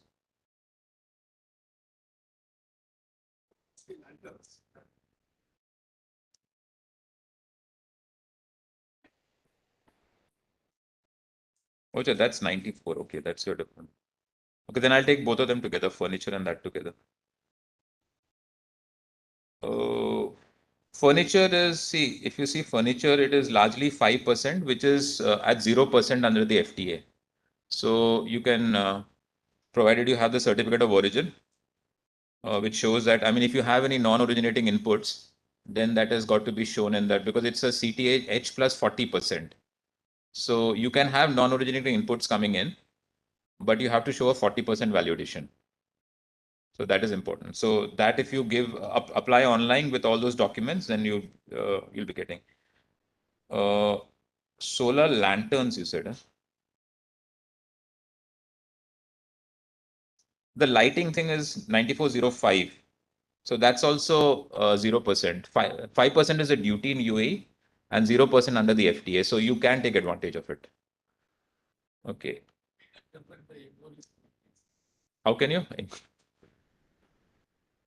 If I knew that, I would have started my business. But anyway, I think being from Kerala, I think there's so much of this thing there. You have so many people there. It's obviously just to find out buyers. You have to do some marketing there. I don't know. I mean, anybody exporting in UAE would like to shed some light? Yeah. That's also. So through the Chamber of Commerce, and I think do some this thing. I mean, visits. I think that's the only way out. See, I mean, for us, one advantage. I mean, what we did in our case was that when this agreement was signed on February, we knew that it will come into force in 2-3 months. So we asked our exporters. Our council was there, Export Promotion Council for EOUs, SEZs. We asked them to go to UAE and start marketing and see what are the opportunities. So those 3 months were actually a good phase for all of us till the agreement came into force on 1st May. The people had done their groundwork, got some orders, and then started executing it. Because normally once an agreement is signed on 1st of May, you'll never find orders coming on. Our first consignment went on the 2nd of May. Can you believe that? I mean, it was signed on 1st of May. It entered into force on 1st of May. This first consignment went on 2nd of May. So people were well prepared. So I think my whole thing is that do marketing. If you feel that it's financially a burden, then you might have to do it through councils and other particular this thing. That's my. This is for perpetuity unless, I mean, there's almost for perpetuity. That's what you should take. It's not for a particular time period at all. In spite, if there is a review of the agreement, it'll actually be deeper. It'll try to increase the number of tariff lines. So any FTA is virtually in perpetuity unless there is a major political this thing that happens somewhere in between. Yeah.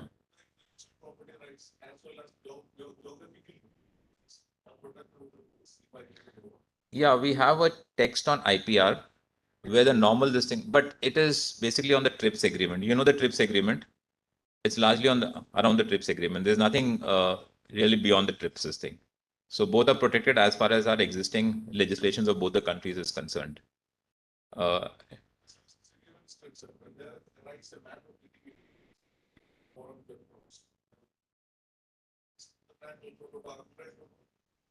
The IPR chapter, I need to really recheck on that. I'm not sure whether the disputes apply to that. I'll get back to you on that. Huh?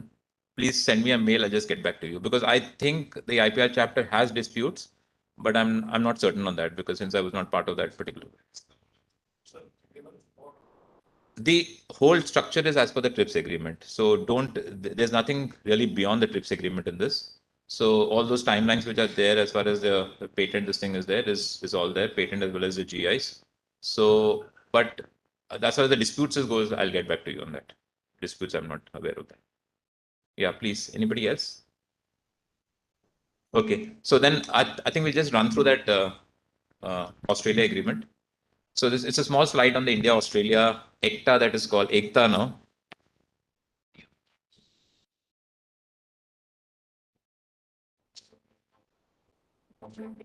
Linked to each other by the great Indian Ocean with a connected history and shared inheritances, the India-Australia relationship is also one that is increasingly defined by shared destinies and, of course, our shared love for cricket. Today, Both countries are great democracies with converging views on the vast Indo-Pacific region. The 700,000-strong Indian diaspora in Australia is a testament to this robust partnership. Separated by the forces of nature millions of years ago, the two countries are poised to reunite once again through the India-Australia Economic Cooperation and Trade Agreement, or Indus-ECTA. Led by Prime Minister Narendra Modi's vision for engaging with the world on the principles of Atmanirbhar Bharat and Prime Minister Scott Morrison's India Economic Strategy 2035, Indus-ECTA is designed to take the bilateral trade relationship from $27.5 billion to $45 billion in the next 5 years. Through this partnership, 100% of Indian goods will get duty-free access to the Australian market. This has the potential to create almost 1 million jobs in India. This includes labor-intensive manufacturing sectors such as textiles and apparel, leather goods, gems and jewelry, electrical goods and machinery. The Indian pharmaceutical industry, with more than 4,000 globally approved products, will benefit from a fast-track clearance system for easier entry into the growing $12 billion Australian market. On the other hand, Australia will be able to get duty-free access for coal to a fast-developing nation, along with other resources for the Indian manufacturing sector. Strong rules of origin commitments under Indus-ECTA have been designed to prevent rerouting of third country products. Over 100,000 Indian students who complete their higher education in Australia will benefit from a post-study work visa of up to 4 years, providing them with initial professional experience and Australia with a talented, industrious and entrepreneurial workforce. Apart from goods and services, Indus-ECTA will also provide a boost to India's cultural export by facilitating the movement of yoga teachers and traditional chefs from India. Young professionals will also be provided work and holiday visa arrangement. This will also promote youth mobility and strengthen people-to-people ties and an opportunity to broaden their professional and cultural horizons. This strategic partnership between Australia and India will act as a bridge between the two countries. We will work together closer than ever before. Let us welcome this new beginning. Okay, so I think we'll just go back to the presentation. Yeah. So my whole thing is that, I mean, before I start off on this, I've always had a contrarian view about Australia, like compared to what many people otherwise think. Primarily because I feel that Australia has a great potential to grow because of the fact that it has a land area almost, I would say, almost 3 times of India, a population which is just about some of the cities of some of the big metros of India. And therefore, I mean, there's a huge growth potential because they have a lot of raw material resources. One of the issues that people were talking about is that access to water in the interiors. That's one of the areas that is there. But the fact that you have so much of land which is surplus, so much of raw materials, I really foresee that country in the future, if everything goes perfectly as far as the economic policy goes, is a real magnet to grow. Because otherwise, around the world, if you see, you don't have this sort of a business model anywhere. Of course, people are skeptical because they say interior, you cannot develop Australia too much. But I still harness that contrarian view. And I feel that it's a great economy for us to really tie up with. Of course, now with the fact that they are they are a bit wary of the Chinese presence. China has a lot of investments there. There's no doubt about that. But they are pretty wary of the presence of China. So this is an opportunity, I think, for us to really fill in that particular gap. So just wanted to give you my initial thoughts on that. But then as I go, if you look at the overall this thing, we do have a deficit because we are largely into importing raw materials. But this agreement itself and the top export categories of ours are petroleum products, pharmaceuticals, iron and steel, cotton made ups, precious stones, jewelry. So largely many of the products, it's a wide basket of products that are being exported from India to Australia right now. There's an existing generalized system of preferences. It's not very deep. It's only around 800 lines, and largely if you see the 5% is going down to around 3% on an average. So it cuts across a lot of sectors from animal products right to furniture, but it's a very minimal sort of a tariff concession in that. And the rules of origin now that is being negotiated, there is of course a 35% and a 45% value addition criteria that is there. And largely otherwise, if you see the de minimis of 10% is there, there's a third party certification, there is a minimum information requirement. So largely along the requirements that the UAE has, I'm not going into this. The value addition is a bit different here. It's only the value of originating material divided by the FOB value, or the FOB value minus the value of non-originating materials divided by the FOB value. So slight change in the way it is structured. And okay, for originating materials, I don't want to go into details into this. Now, for persons who are natural persons who are supplying services in Australia, the visas has been negotiated for 3 months to 12 months for business visitors. Installers and servicers who want to install and service some particular manufacturing facility, it's a 3-month stay. Intra-corporate transferees, 4 years visa. Independent executives or independent persons, as we call them, 4 years. Contractual service suppliers, 4 years again, if they have a contract. And we already saw that 1800 limit that they've kept for yoga teachers and traditional chefs. I think Australia Master Chef was a very popular series here, and lots of Indian origin people were also into that particular competition. So that's a good area to be in. And labor market testing may be required there. And the spouses and dependents of those persons who have got the visa would also be given a visa which is coterminous. Services commitments, I think this is of course the students who are going there. They have an 18 months for diploma students. They have a 2 years for a bachelor degree. They can stay beyond, after their course is completed, they can stay for 18 months or 2 years or 3 years or 4 years, depending on the course that they choose. And if you're doing it in the STEM field, which is science, technology, engineering, and mathematics, with a first class honors, it's up to 2 to 3 years. I think this is what I see, at least my very general understanding is that this could be a great talent pool for your companies to utilize, because obviously the marketing cost will be very high. But if there are Indian students who are staying on in Australia for so many years, for so many months or years, you can use them as your marketing fronts. Basically, they can market for whatever products you really want to enter that market at a fairly competitive price, because obviously they will not be pricing at the same this thing. So that's an opportunity that some exporters should look at, some associations should look at, as this talent pool that stays there, whether they can be utilized for whatever period they're there to really market your products there, to see opportunities whether they can do. And Australia is also could be a gateway to maybe export to, of course, the distances are very high, but maybe export to some of the East Asian countries also there. So all these things would have to be looked at. There's a work and holiday visa, of course, that's for youngsters between 18 to 31 years.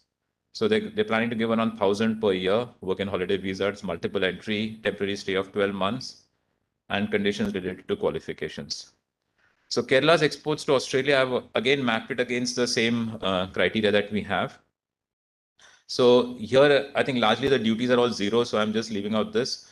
Other vegetable extracts, 1302, 1990. 19, this is a product that you could look at, because there are Kerala's exports to Australia happening. Australia has significant global imports, and India also exports to Australia. And there's a 5% duty there, which has gone down to 0%. You need to have a CTSH plus 35%, which means you can import the vegetables. Even the vegetables could be imported from a third country, but you need to have a 35 to 45% value addition in the country. Cashew nuts, again, you can look at roasted cashew nuts, where right now Kerala is not exporting to Australia, but Australia has a 5% duty, which has gone down to 0. The other ones, these are all zero duty ones. Immunological products for retail sales. So these are basically medical products, 3002. This could also be looked at, although Kerala is currently not exporting it to Australia, although Kerala is exporting it globally. And other mixtures and preparations, 38249900. Polysulfones and other products, other tubes and pipes, hoses of plastics, compounded rubber, unvulcanized, tubes, pipes, and hoses of vulcanized rubber, and gloves, mittens, and vulcanized rubber. These are also products that you could look at to export to Australia. Just to remind you, this agreement is not entered into force. So just 4-5 months, good time to market and find out whether the Australian market is a good market for you to look at.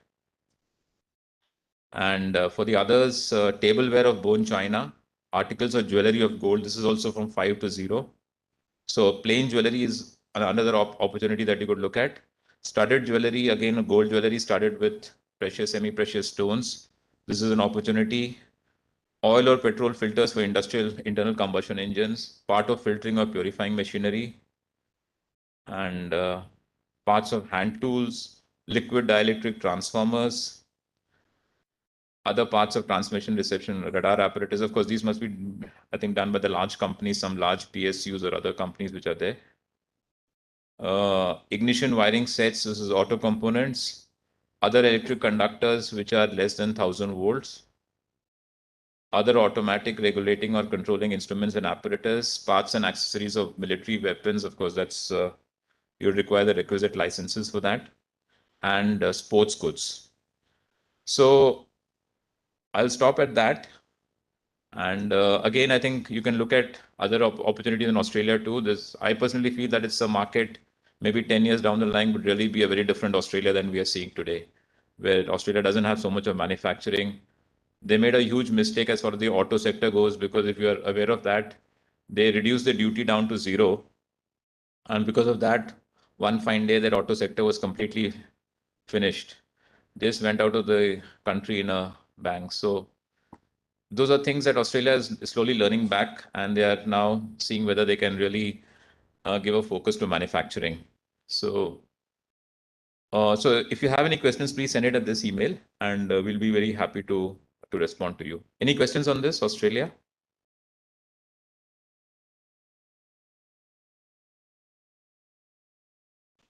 Okay, so if not, thank you. Thanks all of you for your patient listening. I mean, taking a valuable time out, first of all, to come for this meeting.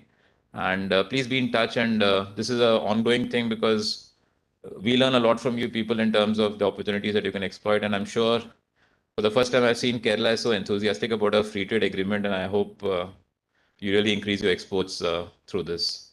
Thank you.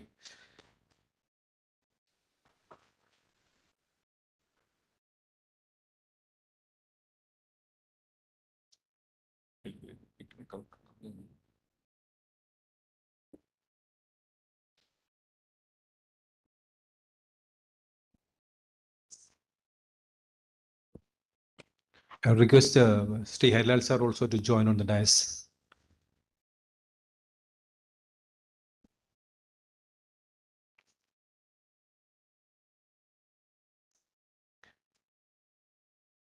Now the time is open for Q&A. You can raise your questions. You can raise the questions either English or Malayalam questions raise here.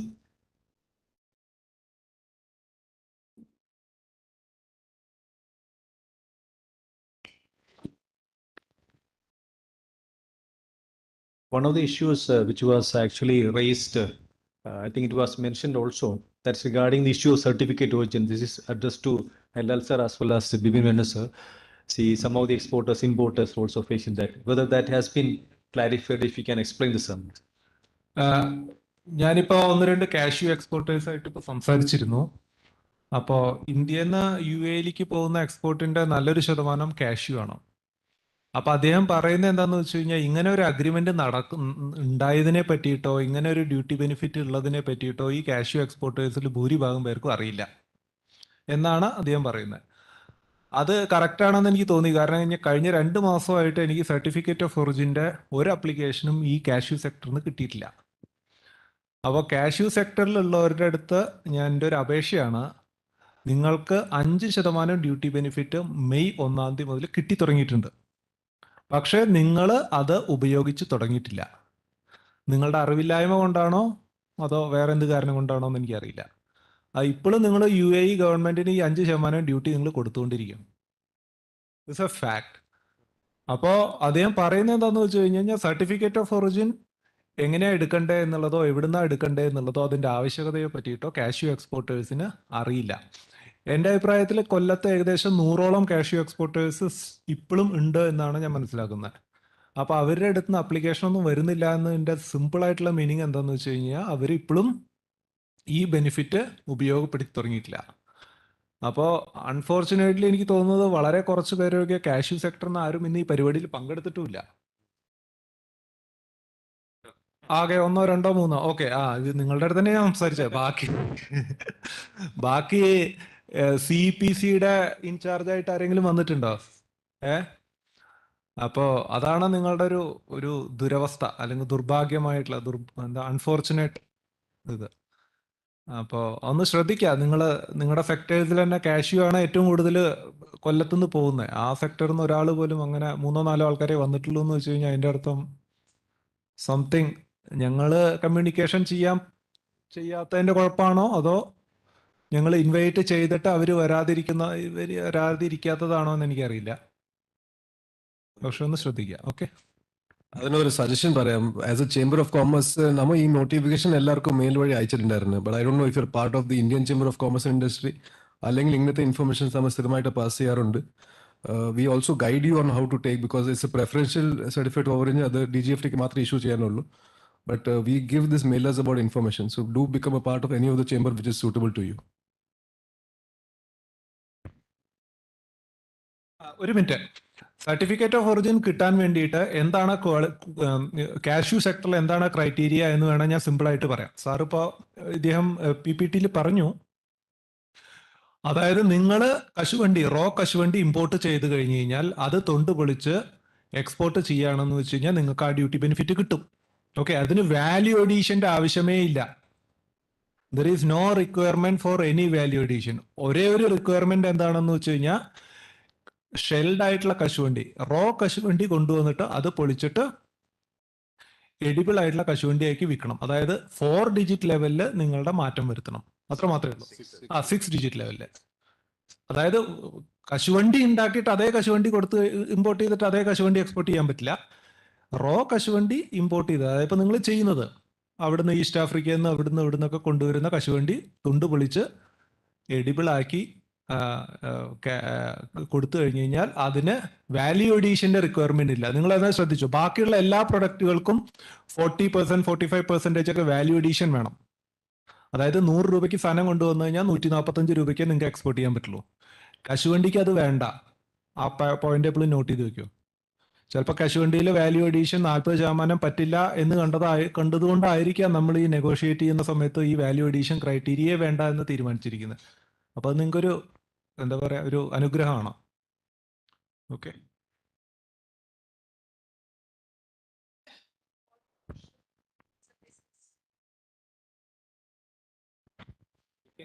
Am I?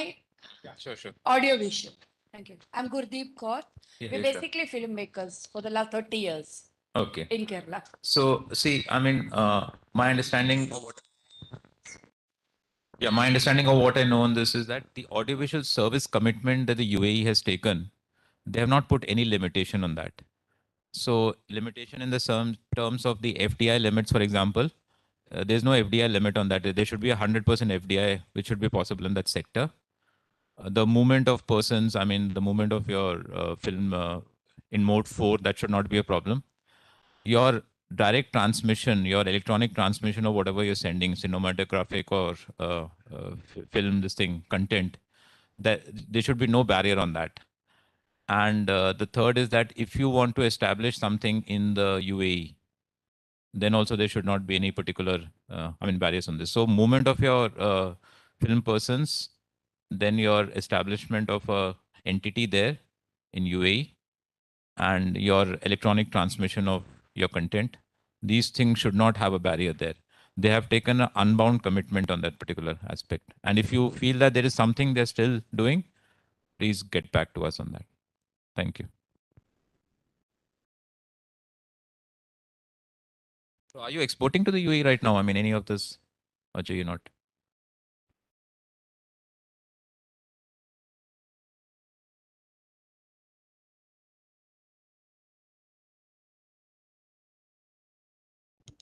I go to the presentation with Nandu Vishwanath. Nandu Vishwanath here. Okay, sorry. Okay. You can raise your issue.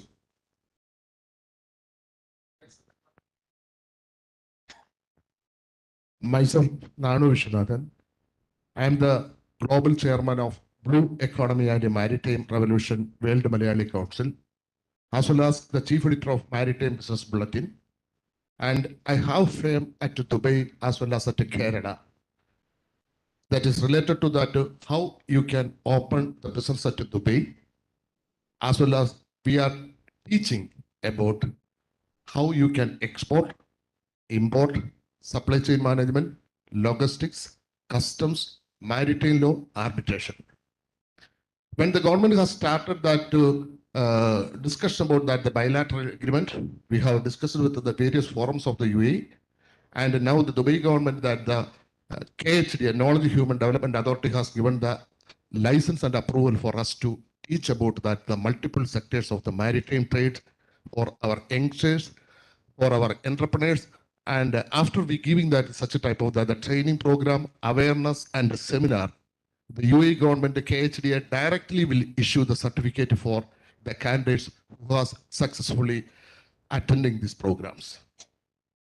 Here my question is, my concern and my question and this one is that, as okay, like that the നമ്മുടെ Harilal sir പറഞ്ഞ മാതിരിയും ബാക്കി ഇവിടെ ഓരോരുത്തർ പറഞ്ഞത് മാതിരിയും സെപ്പായും അല്ലെങ്കിൽ free trade അഗ്രിമെന്റും bilateral അഗ്രിമെന്റും നമ്മൾക്ക് വന്നിട്ട് 10 ലക്ഷം employment business opportunities വരുമെന്നാണ് ഇന്ത്യയുടെ കൊമേഴ്സ്യൽ മിനിസ്റ്ററും പ്രൈം മിനിസ്റ്ററും പറഞ്ഞിരിക്കുന്നത്. അൺഫോർച്ചുനേറ്റ്ലി ഈ സബ്ജക്റ്റ് നമ്മളുടെ സൊസൈറ്റിയിലേക്ക് എത്തിയിട്ടില്ല. അതിൻ്റെ തെളിവാണ് എക്സ്പോർട്ടിൽ നിൽക്കുന്ന കാഷ്യൂനട്ടിനകത്തിലുള്ളവർക്ക് പോലും അത് എക്സ്പ്ലോർ ചെയ്യാൻ പറ്റിയിട്ടില്ല എന്നുള്ളത്. ഇവിടെ കഴിഞ്ഞ ഒരു മാസമായിട്ട് ഞങ്ങൾ ഈ ഇൻഡസ്ട്രിയുടെ മൾട്ടിപ്പിൾ തലത്തിലേക്ക് ഇതിൻ്റെ കാര്യങ്ങളെക്കുറിച്ച് മനസ്സിലാക്കാൻ ചെന്നപ്പോൾ it is less than 0.1% people are aware about this type of that കാര്യങ്ങളെ കുറിച്ച്. Even they are not aware about that what is customs, tariff and export import, shipping, logistics and അവരുടെ എല്ലാവരുടെയും ധാരണ എന്ന് പറയുന്നത് ഷിപ്പിംഗ് ആൻഡ് ലോജിസ്റ്റിക്സ് അല്ലെങ്കിൽ export import എന്നൊക്കെ പറയുന്നതിനെ കുറിച്ച് നമ്മുടെ കുട്ടികളുടെയും സൊസൈറ്റിയുടെ ഇടയിലുള്ള ധാരണ എന്ന് പറയുന്നത് ഷിപ്പിംഗ് എന്ന് പറയുന്നത് ഷിപ്പ് റിപ്പയറിങ്ങും നേവിയും മർച്ചന്റ് നേവിയും കോസ്റ്റ് ഗാർഡും ബാക്കിയൊക്കെയാണെന്നുള്ളതാണ്. ഈ സന്ദർഭത്തിൽ ഇത് നമ്മുടെ ഇന്ത്യയിലെ എല്ലാ യങ്സ്റ്റേഴ്സിലേക്കും ഇതുപോലത്തെ നമ്മുടെ സൊസൈറ്റിയിലേക്കും ഇതിനെ എത്തിക്കുവാൻ വേണ്ടി മൾട്ടിപ്പിൾ തരത്തിലുള്ള സെമിനാറുകൾ, മറ്റു തരത്തിലുള്ള ക്ലാസ്സുകൾ, സ്കൂൾ കോളേജുകളിൽ പഠിപ്പിക്കാനുള്ള കാര്യങ്ങൾ ചെയ്യാൻ വേണ്ടി ഞങ്ങൾക്ക് ലൈസൻസ്ഡ് ആയിട്ടുള്ളവരാണ് with from the UAE government. ഈ ഓരോ അതോറിറ്റിയും ഇതിന് ഞങ്ങളെ കൈപിടിച്ച് മുന്നോട്ട് കൊണ്ടുപോകാൻ വേണ്ടിയുള്ള സഹായം തന്നാൽ മാത്രമേ ഞങ്ങൾക്ക് മുന്നോട്ട് പോകാൻ പറ്റത്തുള്ളൂ. Now we are planning to that seminar ദുബൈയിൽ അറേഞ്ച് ചെയ്യുന്നു, മസ്കറ്റിൽ അറേഞ്ച് ചെയ്യുന്നു, ചെന്നൈയിൽ ചെയ്യപ്പെടുന്നുണ്ട്, പിന്നെ കൊച്ചിയിൽ അറേഞ്ച് ചെയ്യുന്നുണ്ട്, മറ്റെല്ലായിടത്തും. നിങ്ങളുടെ ഭാഗത്തുനിന്ന് ഞങ്ങൾക്ക് മുന്നോട്ട് പോകാൻ എന്ത് സഹായം തരും? ഇതാണ് ഞങ്ങൾക്ക് അറിയേണ്ടത്. എങ്കിൽ മാത്രമേ ഞങ്ങൾക്ക് we can teach them. എനിക്ക് 27 years practical experience, more than 10 million containers handle ചെയ്തിട്ടുണ്ട്. അതുപോലെ oversized cargo, multi cargo and ലോയുടെ ബാക്ക്ഗ്രൗണ്ട് ഉണ്ട്. ഞാൻ പോസ്റ്റ് ഗ്രാജുവേഷൻ മാസ് maritime and international law, arbitration from London ലോയേഴ്സിൽ നിന്ന് എടുത്തതാണ്. I know about that Indian customs act, tariff act, ഇതെല്ലാം ഉള്ളതാണ്. But we need the support for to forward please. അതാണ് എനിക്ക് അതോറിറ്റിയിൽ നിന്ന് അറിയേണ്ടത്.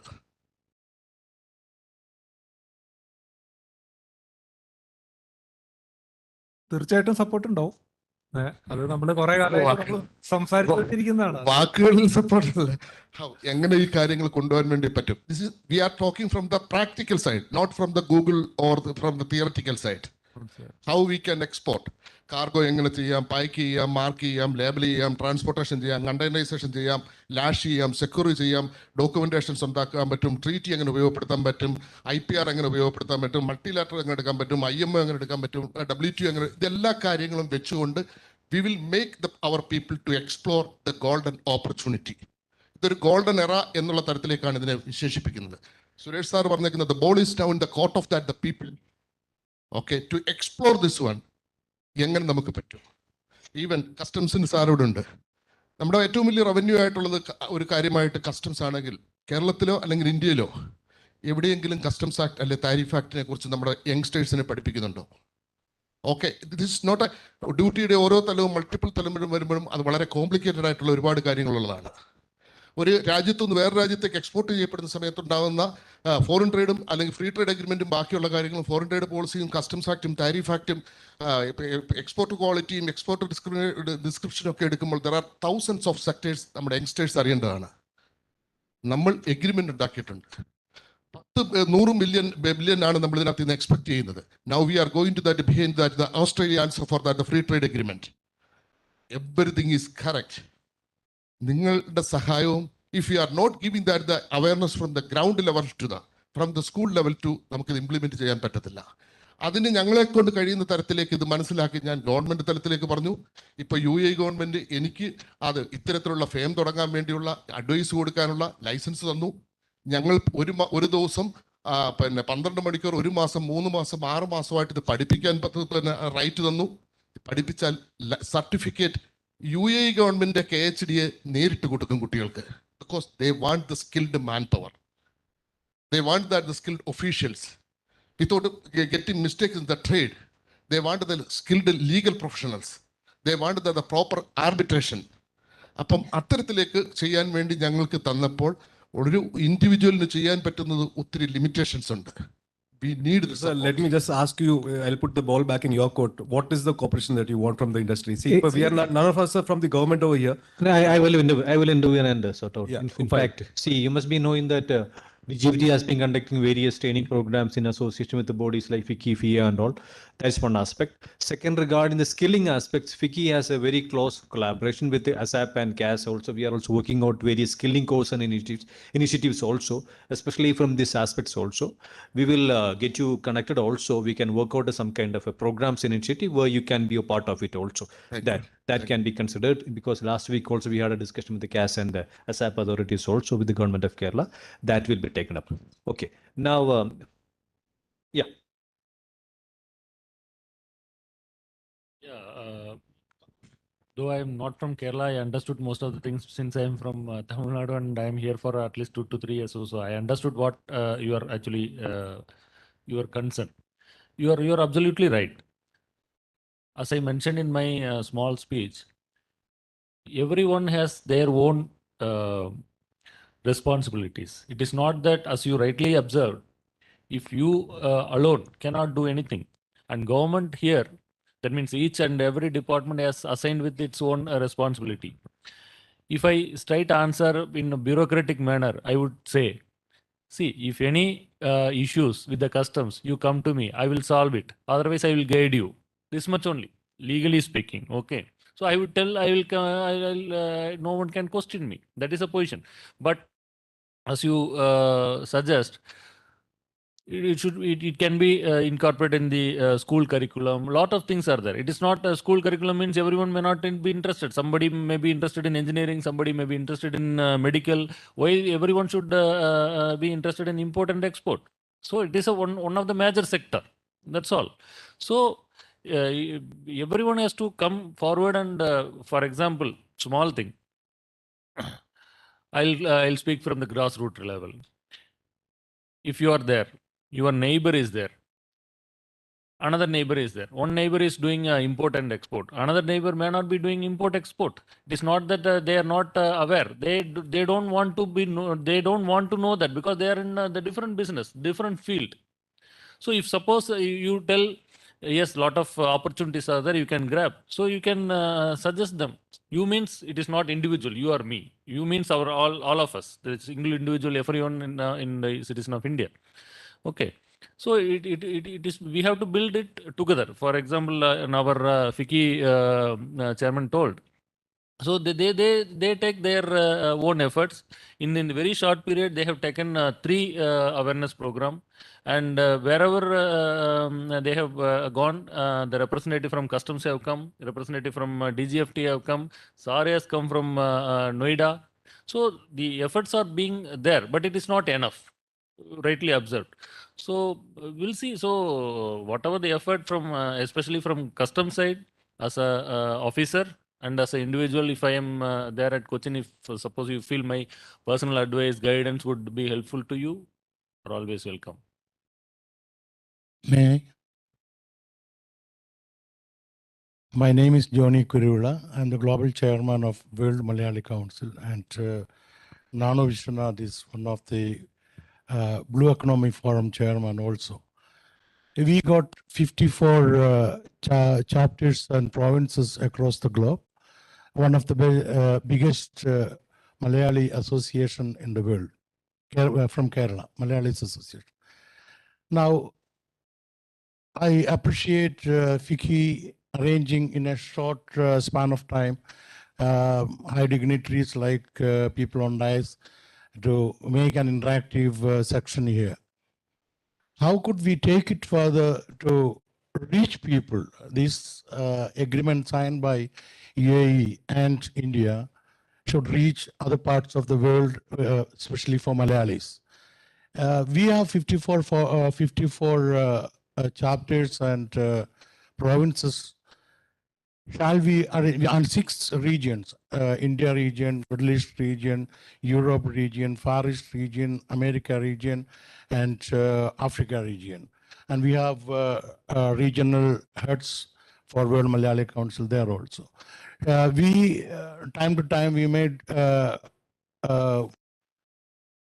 conferences or meetings across the globe by Zoom meeting.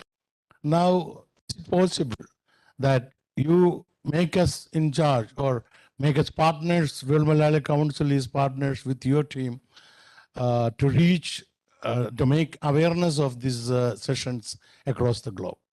Is it possible? And what shall we do about it?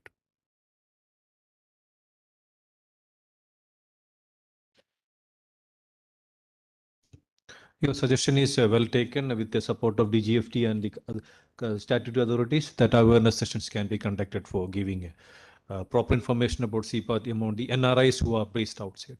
That can be done. We'll fix up a time frame and we'll keep you informed so that you are also part of the sessions and programs.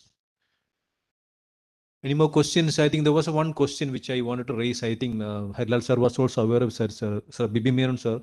I think 1 month ago there was a shipment for import consignment reached Kochi, and they actually wanted to avail the facility of CEPA. That was ceramic items.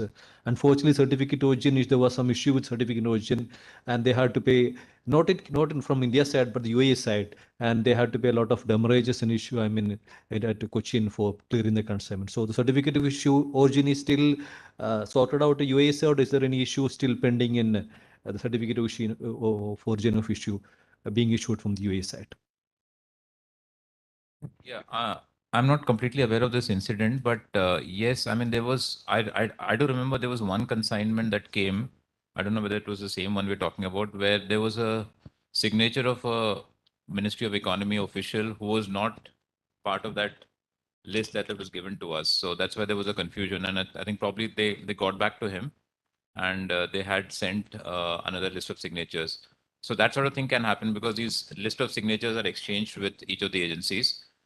Just to pick up on what was mentioned about this other things, we also need to look at the future FTAs because I did not mention that, but we are negotiating very seriously. I think you must have seen it in the press also.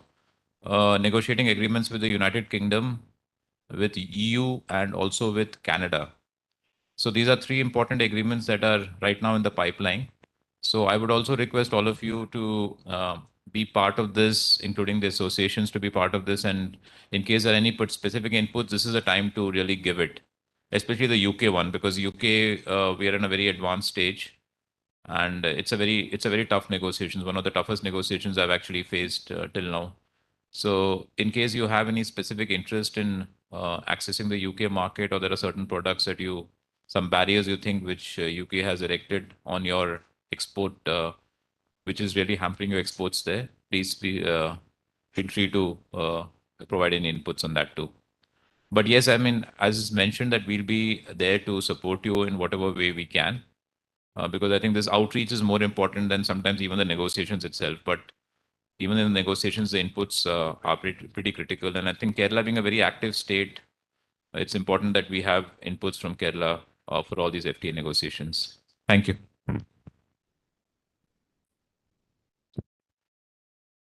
Honorable Minister will be arriving in a short while. Already is on the way. So kindly bear with us. Any more questions? I think the customs authorities are here. You have got a lot of vegetable exports from the air cargo as well as for the Trivandrum airport. So any issues regarding the customs authorities, you definitely can raise it here.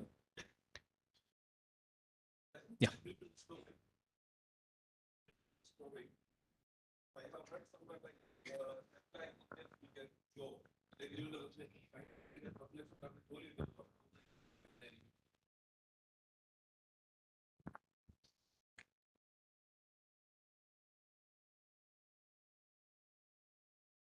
So should I repeat the question?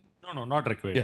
Yeah. See, actually here I understood that this make awareness of the CEPA benefit to the individuals and the individual companies. So this the different level, the negotiation, the benefit out of it, the virtual benefit or actual benefit, that different that is in the different level. So this forum may not be if I comment or any other dignitaries comment also, that may not be purposeful or that may not be the serve any purpose of this forum. So that's what I like to tell. See, the 10 lakh job opportunities is not that 10 lakh people can go to UAE and have a job there. It is not that. 10 lakh job opportunities means the increased exports to UAE and increased economic activity will create incremental jobs. For example, Tirupur. തിരുപ്പൂരിൽ ഇന്ന് 30,000 crore അല്ലെങ്കിൽ ഒരു 5,000 crores UAE എക്സ്പോർട്ടാണ് നടക്കുന്നത് വിചാരിക്കുക. ഈ പറയുന്ന agreement കാരണം അത് 6,000 or 7,000 ആയിരിക്കും. അപ്പോൾ ആ ഇൻക്രിമെന്റിൽ 2,000 crores എക്സ്പോർട്ട് വരുന്നുണ്ട്. അതിനനുസരിച്ച് ജോബ്സ് തിരുപ്പൂര് ക്രിയേറ്റ് ചെയ്യും അല്ലെങ്കിൽ ഇന്ത്യയിൽ ക്രിയേറ്റ് ചെയ്യും. അങ്ങനെ ഒരു ഓവറോൾ പിക്ചറാണ് 10 lakh എന്ന് പറയുന്നത്. അല്ലാതെ 10 lakh അവിടെ ജോലി ചെയ്തിട്ട് 10 ലക്ഷം ആൾക്കാർ ഇവിടുന്ന് അങ്ങോട്ട് പോകുന്നുള്ളതല്ല. Okay. Thank you. I like to answer your query. No, sir. See, you have asked how we can utilize the services of the various government department, including customs. Nowadays, this VC, virtual conference, is very normal. So if you feel that any of the officers in Kerala who is having the domain knowledge, or you feel that they will be very appropriate person for addressing that, so you may like to give the request to the concerned commissionerate where that officer is there.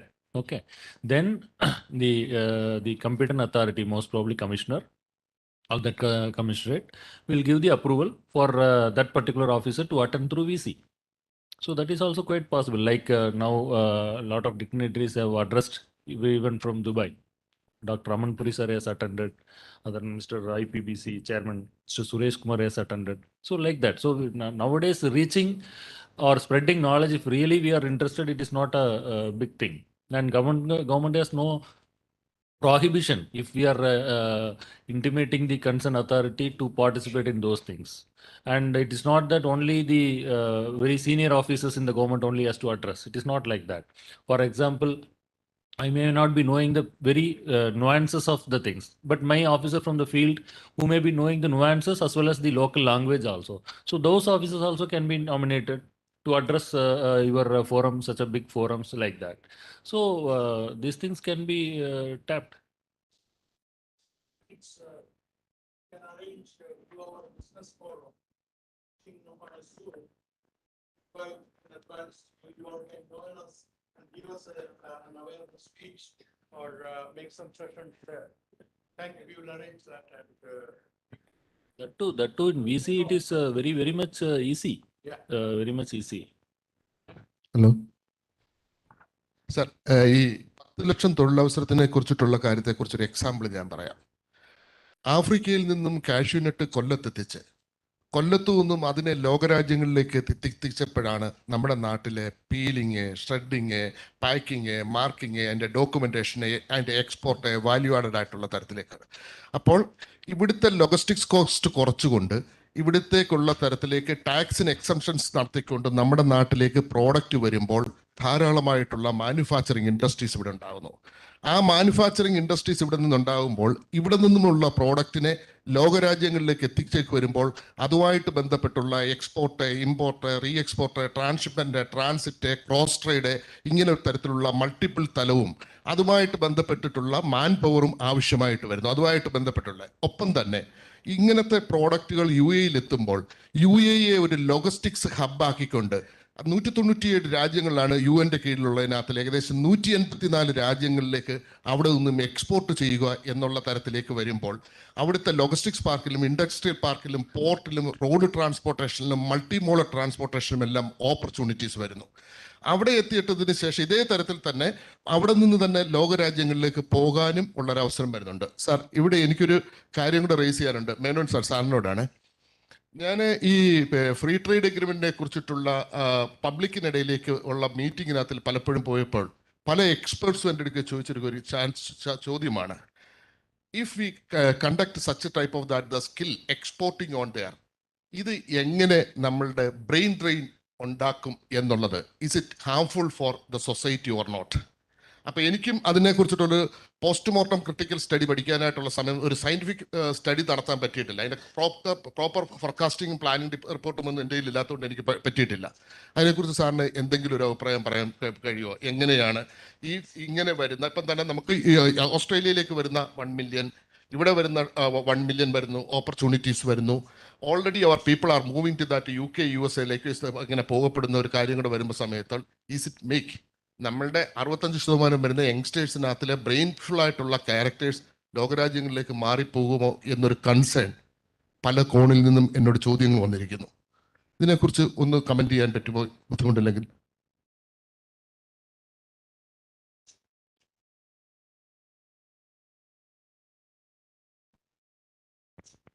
Actually, your question about this people going outside because of this agreement, I think that's a natural phenomenon. I mean, people are obviously looking always to upscale themselves. It's not anything new, and it's not that they're not giving back.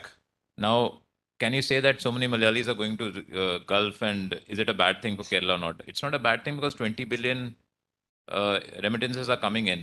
And finally, I mean, my understanding is that most of the Keralites want to come back and settle in Kerala because this is the place that they love. They're just going there for a job.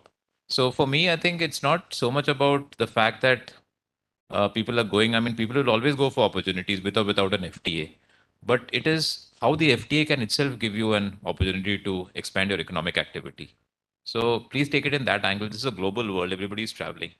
The Honorable Minister has just come, so we just...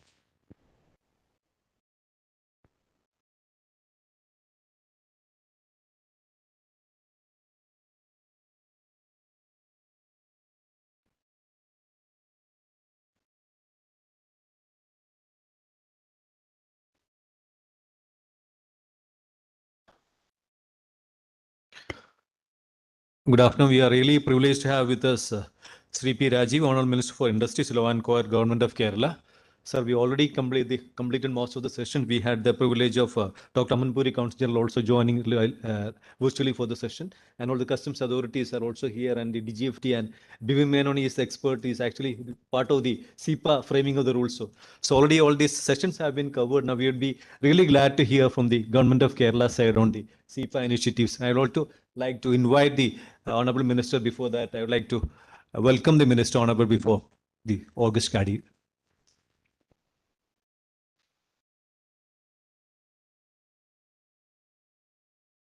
Over to you, sir.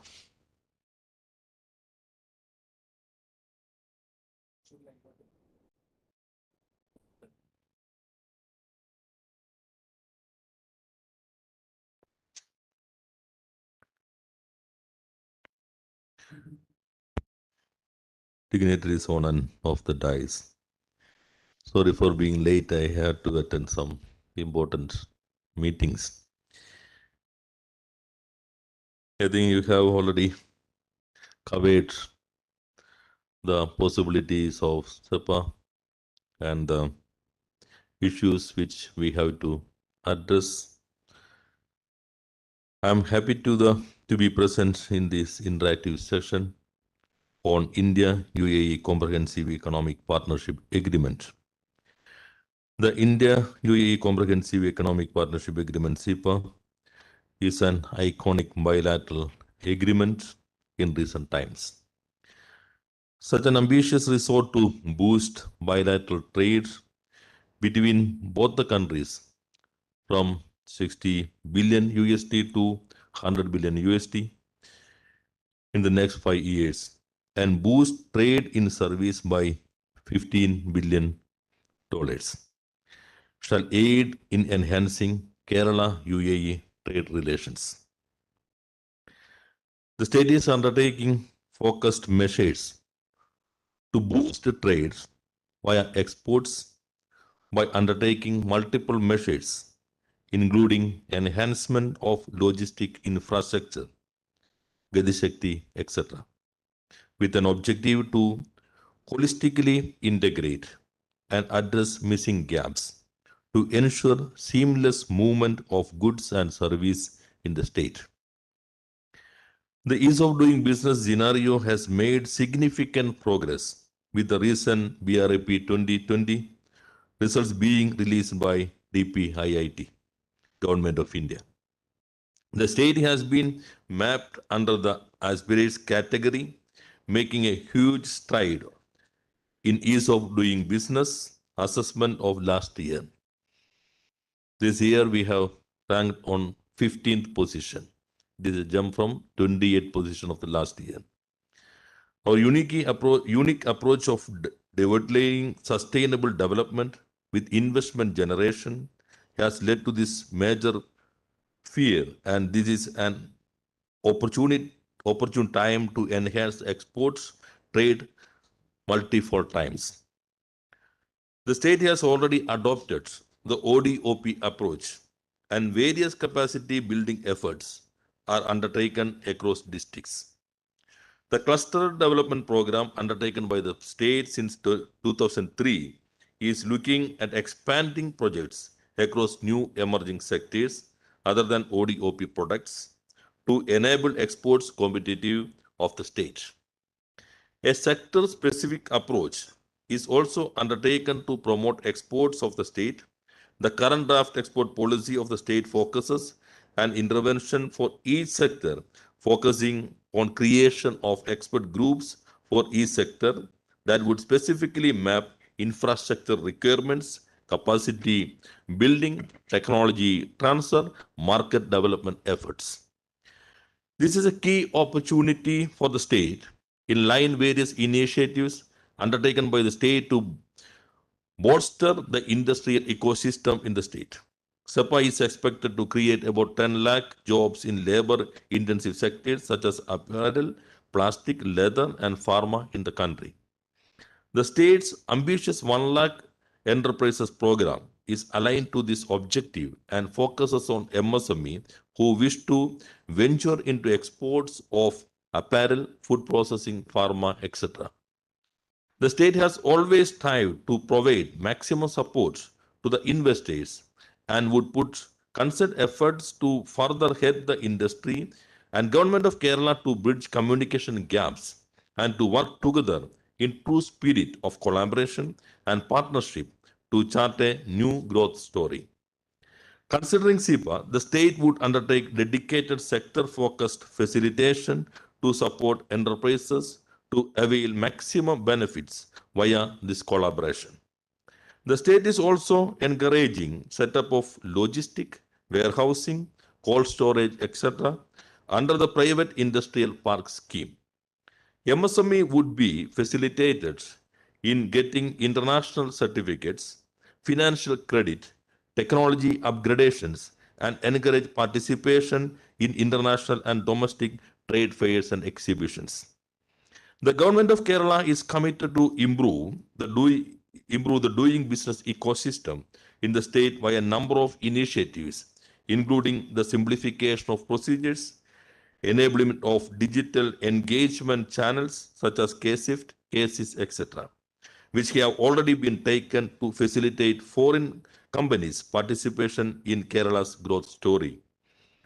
To reap the benefits of the CEPA Pact, business would be able to take advantage of the present business-friendly environment to enhance trade under this pact. The latest SPRAP 2020 results are a testament to our continuous efforts to create a conducive ecosystem for business in the state, especially for the export sector. We are committed to boosting the export sector and implementing reforms to spearhead unprecedented growth in this sector. I hope hope the outcome of this seminar would also help to finalize the export policy of the state. I would like to express our gratitude to FICCI for organizing this seminar. By these words, I conclude. Thank you.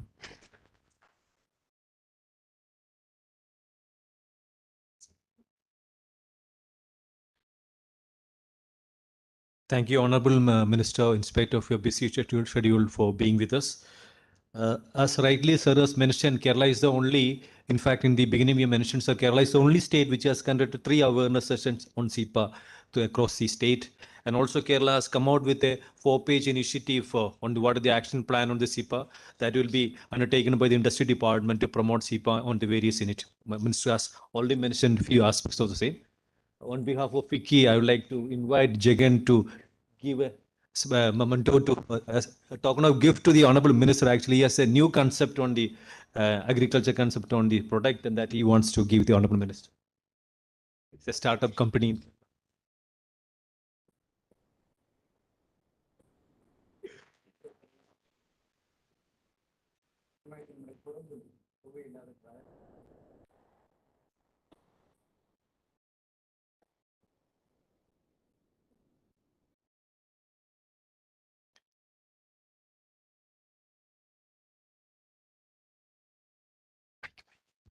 Congratulations to us.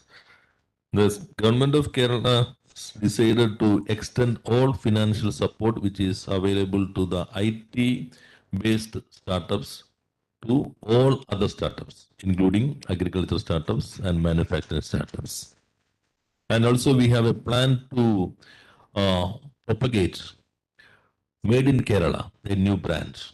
For food items, we are thinking to give a special certificate. Made in Kerala, safe to eat. It will give additional value in the market for these products. Thank you.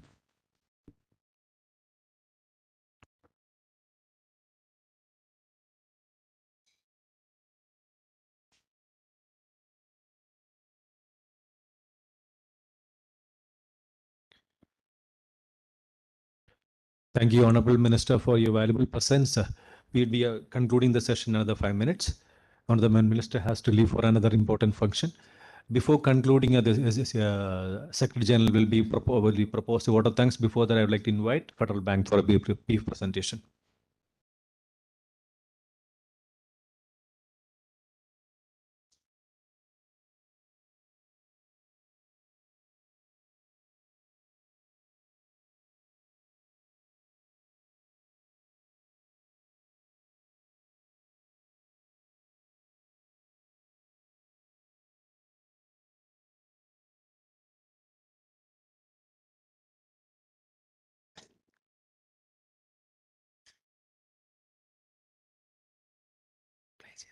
Federal Bank President. No, not now. Treasury I will- Knowledge Series.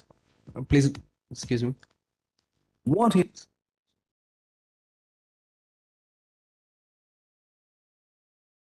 Good afternoon, ladies and gentlemen, respected dignitaries on the dais and off the dais.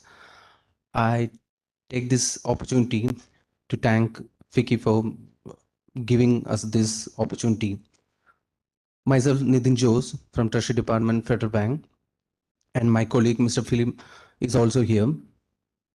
So, first of all, what I have to present is 2 treasury products in front of you. So most of you have come across this scenario where rupee has reached its maximum depreciated level. Today it is 77.23 on the market. So in this scenario, these two products have a value. So first of all, I just present two products, that is forwards and options. These products are basically for hedging your receivables. And if you have an outward favor, if you are an importer, you will be having outwards for your imports, and you will be having inwards for your exports. So in this scenario, you can hedge your receivables and outwards. So basically, I would like to present these two products before you. So please, can you start with forwards? Federal Bank presents Treasury Knowledge Series. What is a forward contract? The simplest hedging mechanism to mitigate exchange risk. Contract between two parties to buy or sell foreign currency at a specified price on a future date or period. The contract locks an exchange rate, and regardless of the exchange rate on the future date, transaction will be processed at the contracted rate. For example, ABC Company Limited, an exporter, is expecting USD 500,000 after 6 months and wants to hedge this receivable for INR conversion. Spot rate rupees 70 and 6 million forward premium at the rate of 1.30. Exporter sells 500,000 USD and buys INR for 6 million expiry at the rate of 71.30. Spot rate 70 plus forward premium 1.30. On the maturity date, irrespective of where the spot price is prevalent at that time, export receivables will be converted to the pre-agreed forward rate of rupees 71.30. Key features and benefits. Widely used as an effective tool in mitigating exchange rate risk. Convenience of professional sales and advisory team for documentation and guidance. Enjoy the best exchange rates and low service charges. Knowledge is power. Empower yourself with the latest information. Federal Bank, your perfect banking partner. So can you play the next product also, options? Federal Bank presents Treasury Knowledge Series. What is currency option? Currency options provide an opportunity for investors to take a view on exchange rate and use it for hedging their exposures. Currency option is a derivative contract that gives the buyer the right, but not the obligation, to buy or sell the currency at a stated date and at a predetermined price. The seller of the contract has the obligation to honor the contract when the contract is exercised. There are two types of currency options: call and put. A call option gives the right to buy, and a put option gives the right to sell. For example, ABC Company Limited, an importer, has to make a payment 6 months from now.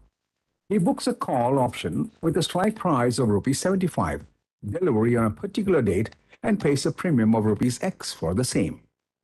On the payment date, if the USD INR is at rupees 73, he does not exercise the option and take the market rate for his transaction.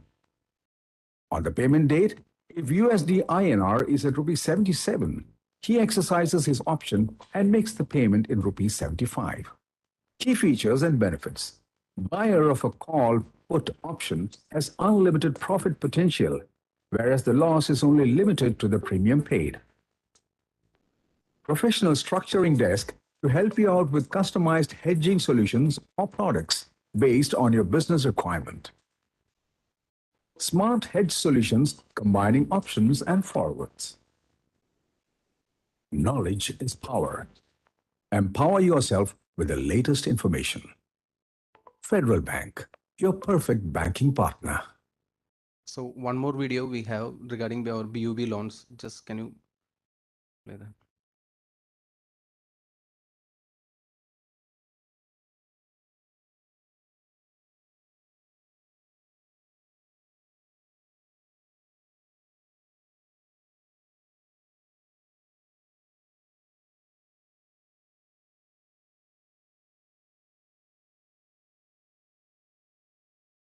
of you sitting here have your exports.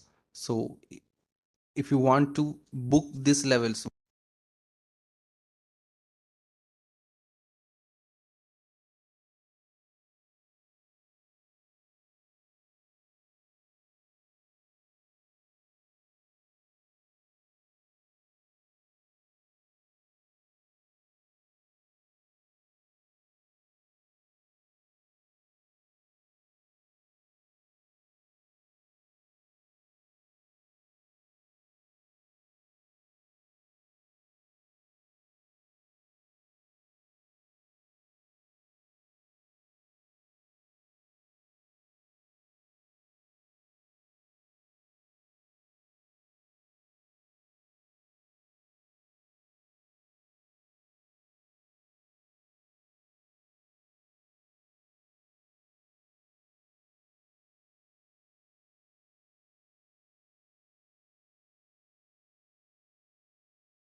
With this, we have formally come to the end of the program, and we are really happy to have the presence of CPC Sudhagan, Secretary General IBPC. You know, the IBPC was is the partner for the event.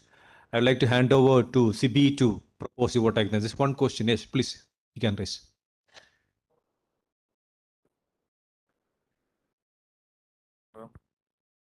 I'm Varghese. I represent MSME sector in Trivandrum. So I just want to know whether there is any possibility for the MSME sector to know what all products are needed in UAE to be exported from here. Because everybody thinks only these fabrics, spices, these kind of things can be exported. But you have got a hell of a lot of products in the industry, but nobody knows which can be exported, which is needed by UAE. So if you can give such details in a booklet or formulate, we can distribute to our people. Thank you, sir.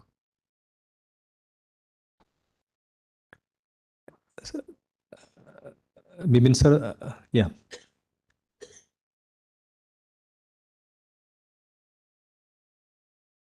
Yeah, I mean, see, I try to make out a list based on the existing trade profile. But yes, we can get databases of total global imports of UAE, and which can really be looked at whether we can replace that market or not. So preparation of the booklet can be looked at. I mean, I'll try to coordinate with DGFT and FICCI, and maybe something on Kerala specific this thing. And see, again, what UAE requires can also be taken by the existing trade, I mean, patterns. You also have to think about what is going to be the future and whether they're going to really also export some other products to the other markets, which they'll warehouse. But yes, we'll work on this and try to come out with a list of products which you think are useful. I don't know whether some of the other associations dealing with MSME should also be roped in, because they also would be in a better position to do that. But we'll definitely work on this here. Okay. You can give us you can give it in the online also, sir. No need of booklets. You can give it in the online. You can tell all these things can be You can get all these things in the website of so and so means. See, already it is available in the customs daily list of exports and imports, and the DGFT, the Commerce Ministry site is also available. No? Guru, ITC website, Yes. where you can get this global imports of UAE. Yeah. That's a possibility that we can look at. Paksha, that data will not be very updated. 2020 data will be there. So we'll try to make something and send you this thing. Thank you, sir. That'll be easier.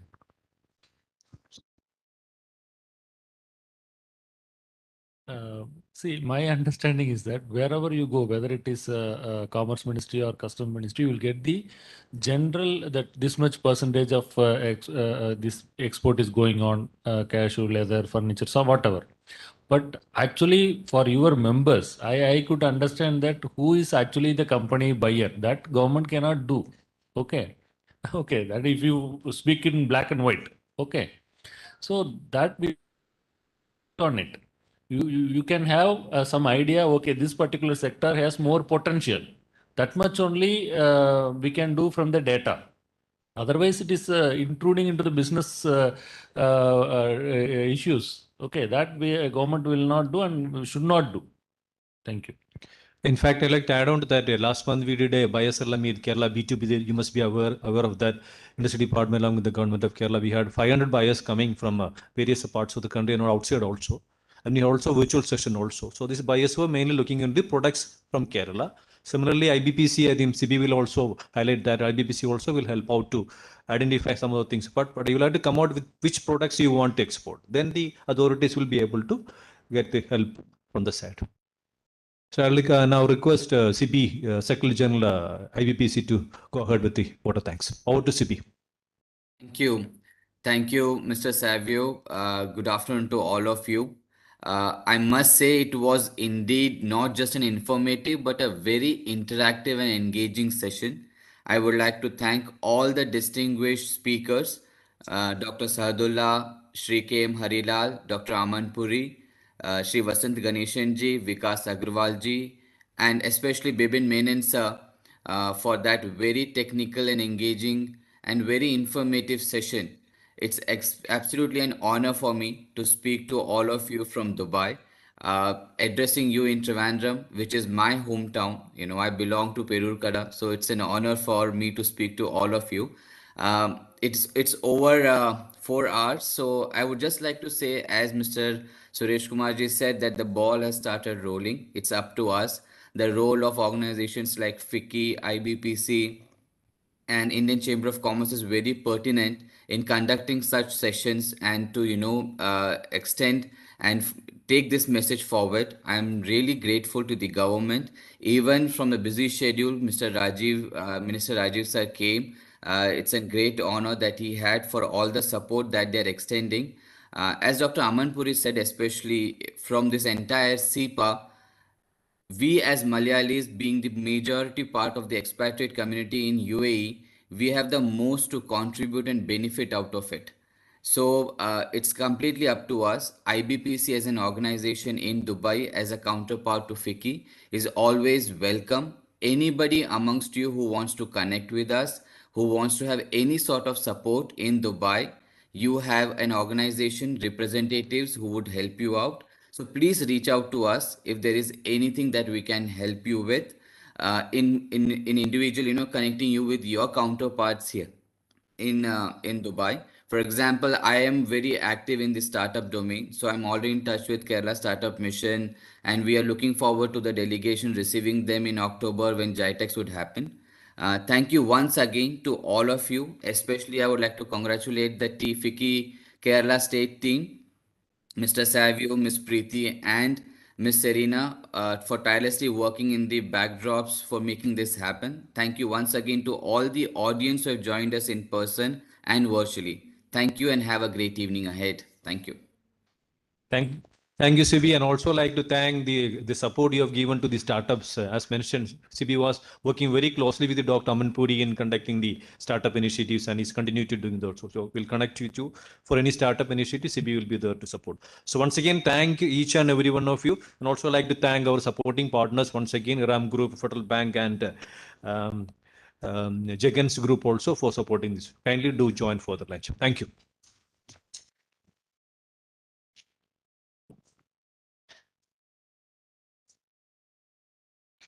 Kindly do join for the lunch.